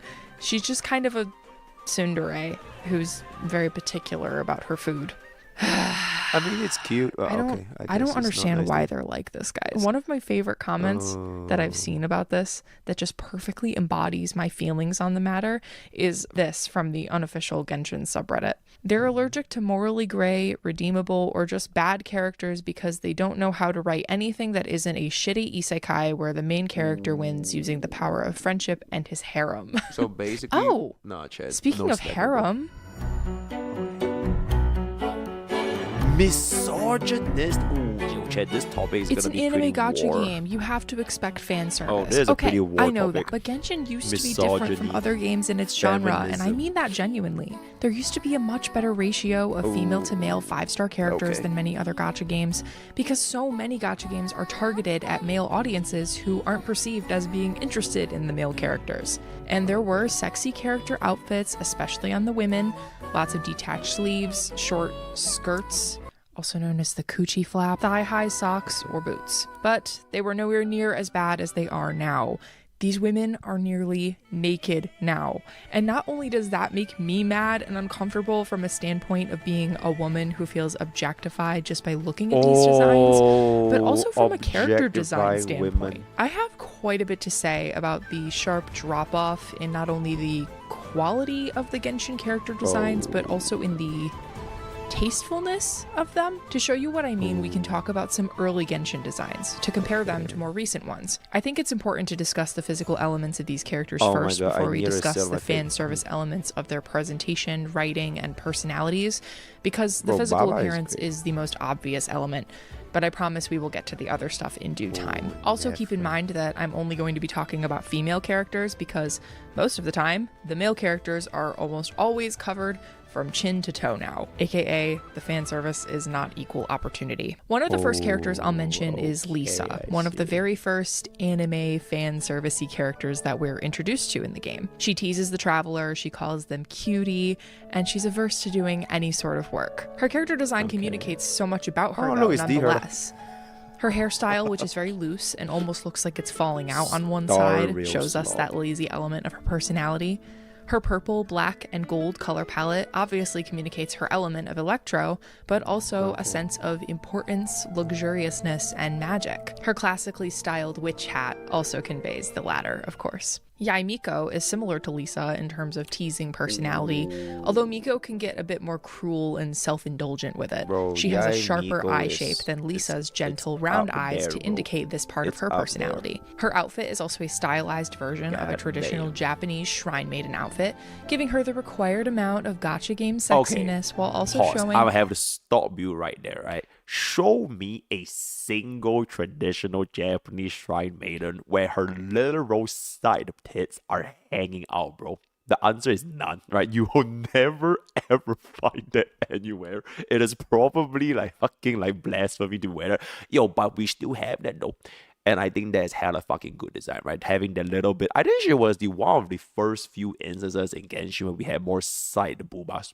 Side booba and armpit really took off Yae Miko. So I think this was super her nice, spiritual right? importance in Inazuma. Her design being more complicated than the other shrine maidens also signifies that her role is the most important of all of them. Her hair is the color of a sakura blossom, and she has cherry blossom motifs in her clothing, again emphasizing her Japanese inspiration, but also her connection to the sacred sakura of Inazuma, which is deeply connected with her element of electro. Xinyan is one of my favorite Liyuean character designs because it combines traditional elements of Chinese clothing styles with Xinyan's rock aesthetic, so you immediately know by looking at her what she represents. Xinyan wears lots of dark colors, spikes, and fishnet, features common in punk or alternative clothing styles. All of this is accented by red and orange, obviously representing her pyro vision, but also her passionate and fiery personality. Her hair even looks like it's glowing from the inside, which I always thought was such a cool detail. However, Xinyan also has some very subtle nods to her Liyuean culture. So while she mostly represents a counterculture in Liyue, she still maintains cohesion with the other character designs in her region. The last of the older character designs that I'm going to touch on is Navia's, probably my favorite Fontanian design personally. This design is basically a sluttier version of a traditional French aristocratic gown, but it still covers most of her body. Navia's design exudes wealth. It is full of ruffles and jewels. She has these big, billowy curls. She's got this big hat decorated with feathers. She brings along a frilly parasol. She also maintains connection to her hometown of Poisson with these ship wheels on her hips, as well as the canon theming of her elemental burst. Navia is also a very cheerful character, which her yellow color palette communicates. And she also has got these cute sparkles in her eyes that show that. As you can see, these designs are not only pretty tasteful in terms of gacha character designs, but they also do their job. They communicate information about the character, even if you knew nothing about them to begin with. This is what makes a good character design, and it is ironically what many character designs in modern Genshin fail to do. Not only that, but they also get more and more boring and more insulting as time goes on. So let's take a walk through them, shall we? This ought to be fun. One of my least favorite recent characters is Slop. Again, I know a fan. Wait, bro. What the Oh, well, okay, I did thought she was gonna start off with like La Uma, because like, La Uma is like Giga Gunner mate. Because I think her standpoint was like feminism, right? Like, it's like the units are too good, mate. So I thought she was like, bro, but Silali? Oh my god, bro, Baba? Okay, Baba is probably my top 3 characters in Netherlands. She is so Baba fight, right? An old woman with the trope where like she's a tsundere and she's a drunk and she's like silly and she has the right amount of like flirtatiousness with the trapper, bro. I really like that, right? Also the sleepwear is super nice. Okay, but anyway, that's great. Favorite, but I'm sorry, I do not like her. Her design certainly isn't the most offensive of the Natlan ones. I just find her annoying. I do think her English VA is very good at their job and that they do a great job with Citlali's voice. But I really just don't like the character's writing. We will talk about that in a bit. One of the things I dislike about her design, though, is this goddamn leotard that she's wearing. This girl is literally wearing a thong. The sweater thing would go right up her butt crack. I cannot stand stuff like this. Also, side note real quick, I have to pause to talk about the state of Genshin character trailers. Can we talk about how these videos used to be actual showcases of the character's combat abilities with like little elements I of just want story? to say, just real quick, right? This leotard thing, right? As someone with real experience with women, right? I just want to say this. Did you know this doesn't need to be worn in such a way that it's a thong? Like, it could literally just be the illusion of getting it all the way in there. Because it's like a clip-on kind of thing. So it could very well just be the thing hides off right at your belly, and then that's it. The end. So let's just move on, right? I'll talk about how these videos used to be actual showcases of the character's combat abilities with like little elements of story sprinkled in. Ones that strike this balance well, in my opinion, are Nahida's trailer, Farina's trailer, and Arlecchino's trailer. But now, character trailers are either, 1, headache-inducing fan edits with these wildly inappropriate aesthetic choices, like Nefer's trailer or Citlali's, or 2, music videos that make me feel like I'm going to implode from cringing, like Shilonen or Mawika's trailer. Oh my god. At most, these ones show the elemental burst animation. It doesn't tell you anything about what it's like to actually play the character in the video game that I'm supposed to be pulling for them in. Tell me how that's supposed to give me a good impression of these characters. Anyway, back to Citlali's outfit. It's the same thing with Mawika. Her design features a zipper that goes all the way around between her legs up to her back. That can't be comfortable, right? Especially riding a motorcycle. And also, what exactly does this design communicate about Mawika other than being a biker? Yeah, I guess she's got sun imagery to represent her archive. Okay, I just want to say, I agree with this zipper thing. It doesn't really make sense for the zipper to zip all the way, not even like to her crotch, but like way back out to the ass. Because it's literally just like no one will actually wear this. But that being said, though, have you seen her tits? Have you seen her? Okay, anyway. On hood, but to me, her hair is the only thing about her design that gives me Pyro Archon. But then, all of that still goes away when she fights and her hair lights up. And then we have Veresa. I was really excited about this design when I saw the silhouette in that same teaser we were talking about earlier. She's just a little eager. A girl that's a cow. Oh my god, that's gonna be so cute. Cowgirl. I love these braids and the big horns. I mean, I wonder what kind of color palette she'll have. Maybe like browns and greens, something earthy because she's a farm animal. But what's she doing?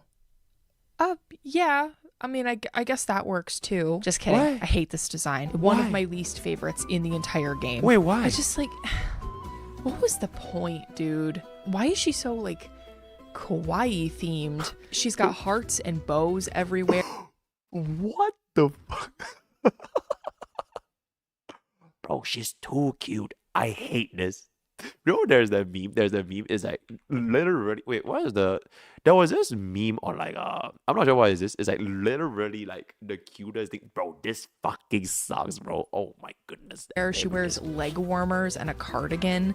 The skirt is pointless because it's too short to cover her ass. You expect me to believe that this is a lucha libre fighter?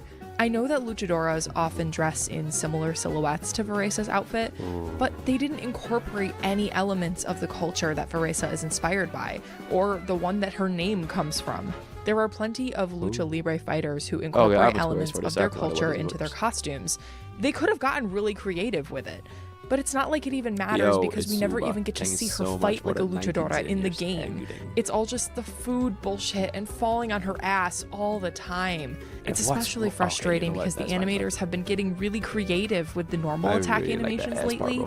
They could have gone crazy with her and made her do insane moves. Something like this.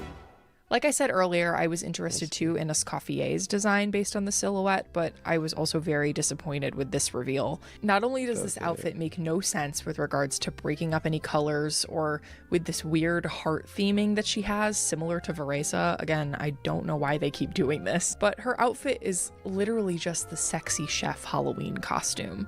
She's wearing an apron with nothing underneath it. Not only is that insulting, but it's boring and it's lazy. You guys literally couldn't bother to design a shirt for her to wear under this apron. They would just rather put more effort into the detailing. Okay, I just want to say one thing, right?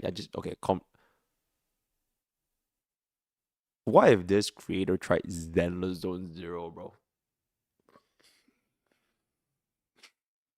Bro, I think she should try Zenless Zone Zero. I think it would be a very, very good experience, bro. Stockings and design her a shirt. Shit. Skirk makes me mad in a similar way because they literally took an already very revealing outfit and made her more naked when she made the transition from NPC to playable character. Lauma is one of the ones that makes me the saddest because I actually really love the way that she's written in the narrative. Her voice acting is so beautiful and gentle, and I find her quiet strength to be really, really compelling.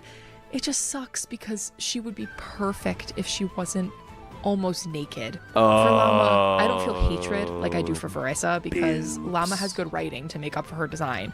I just feel bad for her. Like, oh my god, you poor woman. You're probably so cold and uncomfortable all the time. Actually, she's named after a creature from Baltic folklore that's traditionally depicted as a nude woman. That is literally just another excuse to make a woman with large breasts walk around with a single piece of cloth covering her ass. You can't convince me that Lauma isn't meant to be sexualized by the game when she makes this face while bound by Rayrir. Finally, we have Nefer. Now, I don't really hate this design necessarily. I actually really like the top of it. Her hairstyle is really cool. I love the cape and the vibrant gold and green colors. But it's just another design in this long pattern of just giving up on the legs of these female character designs. Not only does this white skirt completely blend into her insanely pale skin, but they also make no effort to give her some socks or stockings to balance out these colors or make the design more interesting. Like, I really love this fan design that not only gives her a darker skirt, but also some snake pattern thigh-high socks. I really wish that they had leaned into her snake theming more, as a side note. But alas, it's always the same. A super detailed design from the waist up and absolutely nothing except maybe a thigh garter on the legs. Again, Columbina falls into this too. She wears this super detailed tiny dress, one that's so short it makes her legs look obscenely long like a spider. And then she doesn't even wear shoes, just these fuck-ass water orb heels because they couldn't bear to let a woman walk flat on her feet. And the way that these women are drawn sometimes is so stupid too.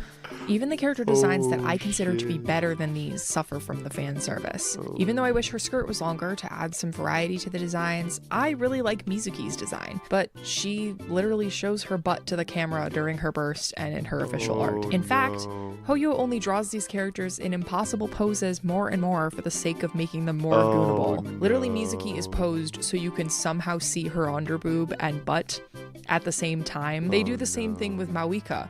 Her back is arched so heavily just so that they can display both her cleavage at this point, there's just like I have nothing more to say because like I mean it's all your personal preference, right? So feminism or not feminism, I'm not gonna touch that box of worms. Personally, I do like a little bit of you know. Yeah. Honestly, you should try brown nuts too as well. And her Like, ass. Veresa's Veresa's also the same. Plus, she's making that face like, oh, you caught me, and I have food all over my face. Oh no! Oh my god. I hated saying that out loud. And see, Lolly is literally squishing her chest so heavily with what? A stuffed animal? A pillow? That is not how this part of the body works. This is only one of the anime fan service tropes that Genshin has increasingly leaned into over time. As the game progresses, we only get more and more characters that fit the tsundere character type. Oh my god. It's over, guys. We only get more and more characters that fit the tsundere character type. Oh my god, I can't fucking say this. As the game progresses, we only get more and more characters that fit the tsundere character type, which I personally find annoying. Lolly and Sandrone are the biggest examples of this, but I would also argue that Escoffier falls into this trope sometimes. Somewhat related is the increasing number of characters who have very obvious crushes or similar devotion to the Traveler, all of whom seem to be women, ironically. Ayaka was a big one early on, but since then we've had Mizuki blushing around the Traveler and the game purposefully putting her into situations in which were meant to like cutely embarrass her. It's clearly meant to have a teasing romantic tone to it. Similarly, Lolly has a big crush on the Traveler, made evident by being portrayed like this in her Valentine's Day art, and by all the times the game has given us very convenient plot-related ways to read each other's thoughts. Dude, this shit is painful to play. And then most recently we've had Columbina, who again has only one true friend in the Traveler, and she cutely hides behind you and you get to feed her. Again, these are all very romance-coded behaviors. The Traveler is literally represented as her savior and dance partner in her trailer. It is a pattern at this point. Can we please let women have more interesting relationships with the main character than being their shy waifu all the time? And again, this fan service is never equal opportunity. The male characters never get to have interactions or relationships like this with the player. Why not? We also have character-specific tropes. Veresa, I'm getting to you now. She was tailor-made for the feeder fetish. I kid you not, in one of her trailers, they animate food going into her stomach, and her stomach, like, jiggles and stuff, and oh my god. It is genuinely one of the most sickening and uncomfortable things I have seen coming out of this company. Her entire thing is eating comically large amounts of food. She has nothing else that matters to her character, to her personality, or anything about her. It's not like this would necessarily be bad on its own, but guys, she is literally a cow. This character is extremely insulting, and I hate her. And that's not even mentioning how she literally fights by falling on her ass. When you are playing her, she will fall and her ass will be facing the camera for multiple seconds before she gets up. And your eye is naturally drawn there because of her bright pink tail against her black skirt. And then when she gets up, she'll like dust herself off and be like, "Owie, that hurt! Shut up!" Ugh. And then we've got Nefer and her whole like clones thing, and the clones are like her servants, and she poses with them in sexually charged ways. Like she's holding this one's face and this one is laying in her lap. Like, I don't have to like spell out the way that this is incredibly fetishistic, right? I mean, Nefer literally does the stripper crawl across the table toward the camera in her trailer. She's meant to give femdom. And I mean, like, the clones basically serve no purpose to her theming as a character. I think they could have taken them out of her whole thing and it wouldn't have made a difference to her kit or to her gimmicks. They literally only did it because they knew people would drool over it. Editing Aurelia here. In the process of making this video, Linnea has been released, and I just have to interject to say, what the fuck were they thinking with this character? I feel like a crazy person because I feel like I'm the only one who doesn't think she's adorable and in fact recognizes her for the creepy freak that she is. First of all, she clearly has absolutely no respect for living things that are not traditionally human. She keeps asking to touch and pet the Melusines as if they are not whole people. It's especially creepy because the Melusines are made to look like children, Having an adult character who is high-key obsessed with them and can't treat them as the people they are my God, was a just saying fucked up this unit move on is a Hoyo's part. pedophile. They literally make a point to emphasize the humanity of the Melusines and how they had to fight to be accepted in Fontanian society, and now we have a playable character who we are supposed to think is cute, harassing them and treating them as though they are pets. It's disgusting. Her trailer is sickening for the same reason. She fantasizes about being rubbed up on by Siegeween, who, again, looks like a child, and Kirida, along with other Melusines and Nekomata. It reads as extremely fetishistic to me, which is a problem when the people that she's fantasizing about look like children. She chases these people around and doesn't seem to let up after being told multiple times to back off. There are multiple promotional materials in which she asks to touch a Melusine, which makes me think that it's happened more than once or twice. I mean, at least her character quest wasn't as bad. I won't spoil it, obviously, because I said I wouldn't talk about content past Luna 5, but I still don't find this character appealing or compelling at all, as I feel like I've made it very clear. She doesn't even have an interesting design to make up for it. She's literally just a copy-paste of Charlotte. Even the wish art is the same. I haven't felt such a burning hatred for a character in a long time. Hoyoverse had the opportunity to portray Linnea as a character with a disability that made it difficult for her to fit in, because that was largely the reason the myth of changelings arose in the first place. The fairies were thought to swap their fae children for a human child, which was how several mythologies explained neurodivergence in children. Instead of portraying a really heartwarming story about a character who's autism-coded, we instead get a freak who can't stop harassing anyone with non-human features. Ironic, considering how they want to portray her as an outcast who had no friends because she was a fae who looked different. Also, can we talk about how her lore... This is like kind of concerning. So like she is what, in-game autistic? Is she? I mean, I don't even know. I didn't even play a quest. So is she autistic in-game? And if she is, no. Oh, she's not autistic. She just likes cute things. Okay, I don't know, cause like at this one, I think this creator is like using a lot of like terms that are like very, very like war-inducing, right? Like talking about like pedophiles and like if okay, it's mainly just this part. It's just like ooh, it's like so she has something to do with autism, something to do with like being pedo, and that she touches things like non-consensually and like bro, I just okay, I just don't I will not get into this, but oh my god, this asking anyone was because she was a fae who looked different. Also, can we talk about how her lore makes no sense because the Tsaritsa and the Fatui are meant to be hunting down fae and eradicating them, hence why Flynn's hides his identity.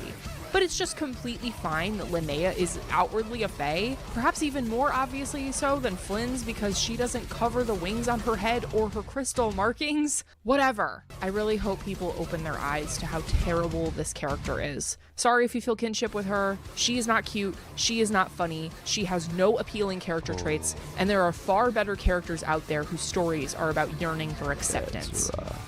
Anyway, back to the video. Before we move on to the last part, I feel the need to debunk something I've heard both in this fandom and in other fandoms with regards to sexualized character designs.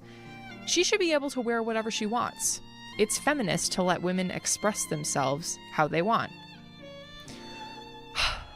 Listen, I choose to believe that this argument isn't made in bad faith. It's more like people who say this have good intentions, but they don't understand what it is that they're actually saying.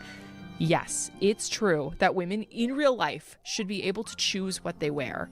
If they want to wear revealing clothing, that is completely their choice. However, these women are not real and do not have the autonomy that we do. They are purposefully manufactured to be bait for the male gaze.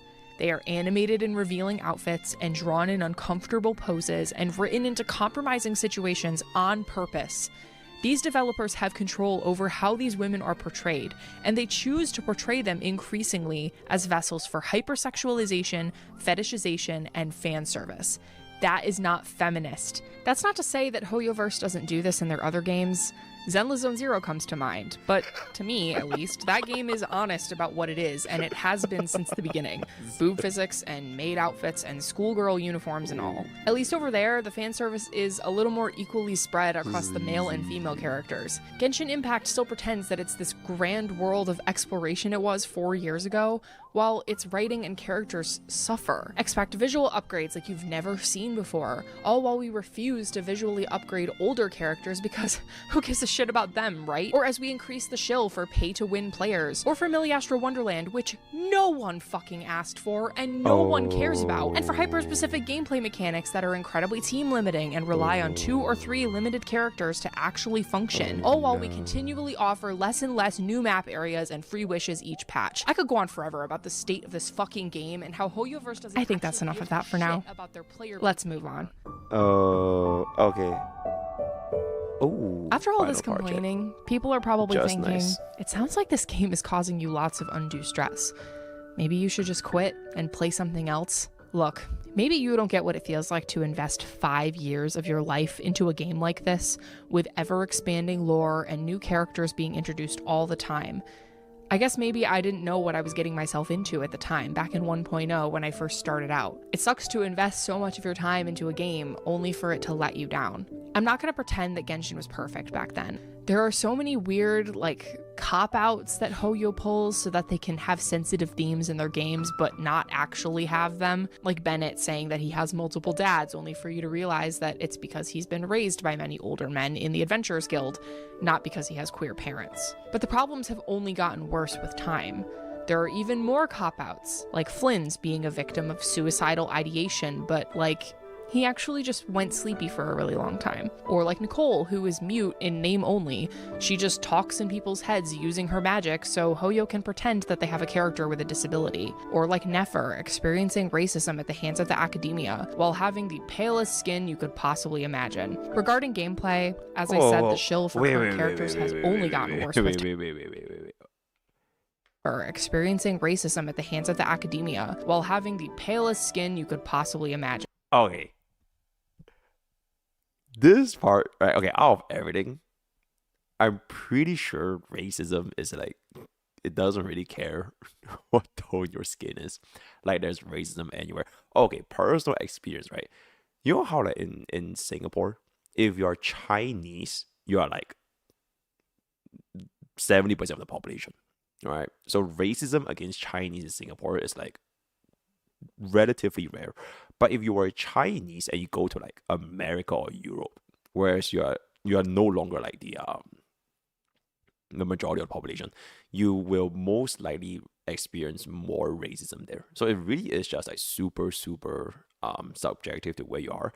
And I don't think the tone of the skin will make her less subjective. Okay, but anyways, that's just very interesting. All right, anyways. Regarding gameplay, as I said, the shill for current characters has only gotten worse with time, with boss enemies made specifically to be defeated by certain limited characters. Fontaine was the first region to introduce region-specific battle mechanics, Bond of Life, and Pneumosia, but it wasn't so completely baked into the combat like Night Soul or Lunar Reactions are. You didn't need Bond of Life or Pneumosia to be anything in the game, but the Lord of Eroded Primal Fire weekly boss requires a character who can apply Night Soul damage. The Game Before the Gate is built for quick application of the Frozen Reaction, which is the specialty of Skirk and Escoffier. It's unfair to people who aren't looking to pull every single character, like me, because I only pull characters I like, or free-to-play people who aren't looking to spend what could easily be hundreds of dollars on filling out their 5-star roster, also like me, because I don't have that kind of disposable income. Seeing Flynn's in that Nodcry teaser was a lifesaver for me. Holy shit, a beautiful 5-star man with a mysterious backstory who's actually part of the meta, and oh my god, Lowen too. That face card is diabolical. It's been so long since I've been excited about characters like this. Most of the time now, I'm just well, Nicole's not my favorite, but I guess I'll pull for her in the future if I have no other characters I want. Or, well, Lauma's design is pretty terrible, but I like her personality a lot. I guess I could get her if I have enough extra Primo Gems. So yeah, that's a lot of flaws. But guess what, guys? Hoyoverse fucking got me. Almost 6 years ago now, Hoyoverse wormed its way into my brain and put my mind in a Genshin Impact-shaped chokehold. At this point, I have so many mixed emotions about this game and its fan base. I love the beautiful fan art I see every day. I love the sense of humor that so many of these fans have. I love some of these characters so much, and thinking about them is so much fun, but sometimes I feel like the only sane person in any given comment section on the internet. Like, I'm the only person who sees this game for what it has become. People just refuse to be critical of this game despite enjoying it and knowing what it could be. It's a fandom and a community that I sometimes feel like I don't belong to. Like I should have left it a long time ago, and yet I can't stop playing it. Maybe it's an addiction, or maybe it's FOMO thinking about the upcoming characters I want to get in the future. Maybe I find the gameplay engaging. But ultimately, I think for me, it comes down to wanting to see where this story ends up, even though it continues to disappoint me the more the time goes on. I think Genshin set up a very strong emotional core with the missing sibling, and they strung us along just enough that I was invested, giving us hints of the sibling only a little at a time, all culminating in a quest called Bedtime Story a couple years ago, which is one of the only Genshin quests that's ever made me cry. I want to see the Traveler reunited with their twin at the end of this journey. I want to explore Snezhnaya and Conria. Even though Alice's design ended up being a little copy-paste, I adore her and I want to pull her and put her in a team with Klee and Durin. I want to see Dainsleif become playable and hopefully introduce a new element into the gameplay. Who knows? Maybe Genshin will continue to disappoint me. Maybe there are no good villains left to meet, and maybe a playable woman in a freezing cold climate will be wearing a bikini.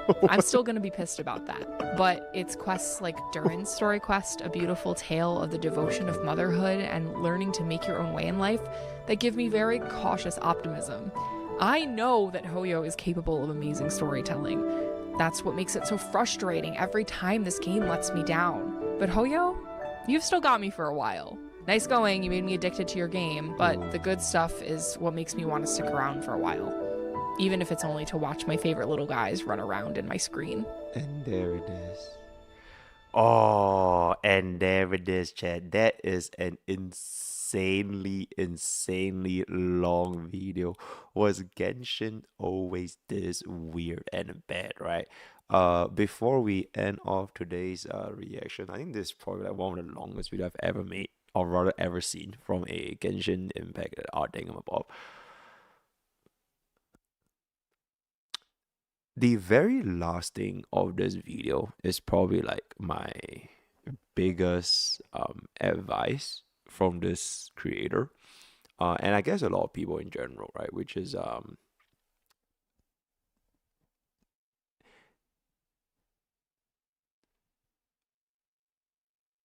I don't think you need to keep playing on a game forever because of sunk costs. Whether be it you spend time or energy or money into it. Because a life cycle for a game, realistically, can't really last forever to begin with. Because like I feel that the best parts of most games, it happens when you get to try a new thing. It's a little bit like, you know, if you buy a toy as a kid. Like, when you buy a new toy, it's like, oh my god, this toy is so cool and everything, right? Then you'll play with it for a couple of hours.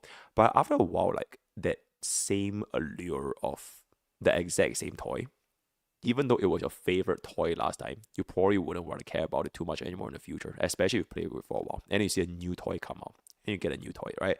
And I think gaming in general was originally designed like this as well, where it's not meant to be played forever, right? That's why you play like one copy of a game like back in your PS or like DS or like Game Boy, right? Maybe like 20-30 hours in, you finish the whole thing and then it's done, right? So if there is a incentive to keep playing Genshin Impact, I think it would be nice to see if the direction of the game that you continue to play is still aligned with what you originally played Genshin Impact for in the first place. Like, are you playing Genshin Impact or any games in general because they're fun? Or are you playing them because, oh, you know what, I played this game for 5 years, I might just play another day? Because at some point, when that line is no longer the same, whether you are a tourist like myself, or you are a LARPer, or you're an elitist for like lore or combat or whatever, right? It kind of loses the meaning anyways, because you're not really even enjoying yourself anyways. And if you don't enjoy yourself, then whether or not if Genshin was always this weird and bad, it really just depends. Join Discord, use code POE with 10% off gamer subs. I'll see you guys next time. Thank you. Alrighty, chat, right? That was a very, very, very long video. And with that, unfortunately, because this video was so goddamn long, MrPokke actually went to bed, so we can't unfortunately play League of Legends anymore. And it is currently 4:30 a.m. I need to pack my luggage as well as, okay, I'm not sure if y'all can see, bro. There's like, it's everywhere, bro. I need to clean all this up, right? So I need to pack everything into my luggage, and I'm gonna be flying off in like less than like, I think 4 hours from now. So thank you guys for coming to our last stream in the US. It has been a really, really fun little trip. Back to business as per usual on the 14th. I think on the 14th. Then 15th is gonna be Himeko Day, right? So thank you guys so much for coming to this little stream. And yeah, hope you guys have a great rest of the day, and I will see you guys on the 14th, right? In any case, hope you guys enjoyed that little Genshin video. I mean, it's just opinions, right? Like, I think I had fun watching it, and if chat, like, whether or not you felt rage bait or whatever it's gonna be, at the end of the day, it's just opinions, and it's not that deep. It will never be that deep, and as long as you enjoy your time with one another, that would be more than sufficient, right? Alright, I'll drop you guys off to Sweetly. I think she's doing the Wuthering Waves story right now. So without further ado, I'm gonna pack my luggage. Remember to hop on and hop off and join our community. And thank you for tuning in today. And I will see you guys in 2 days, right? It's gonna be a 19-hour flight, so I'm literally gonna go above this, right? All right. Good night, guys. Good night. Bye-bye. Good night.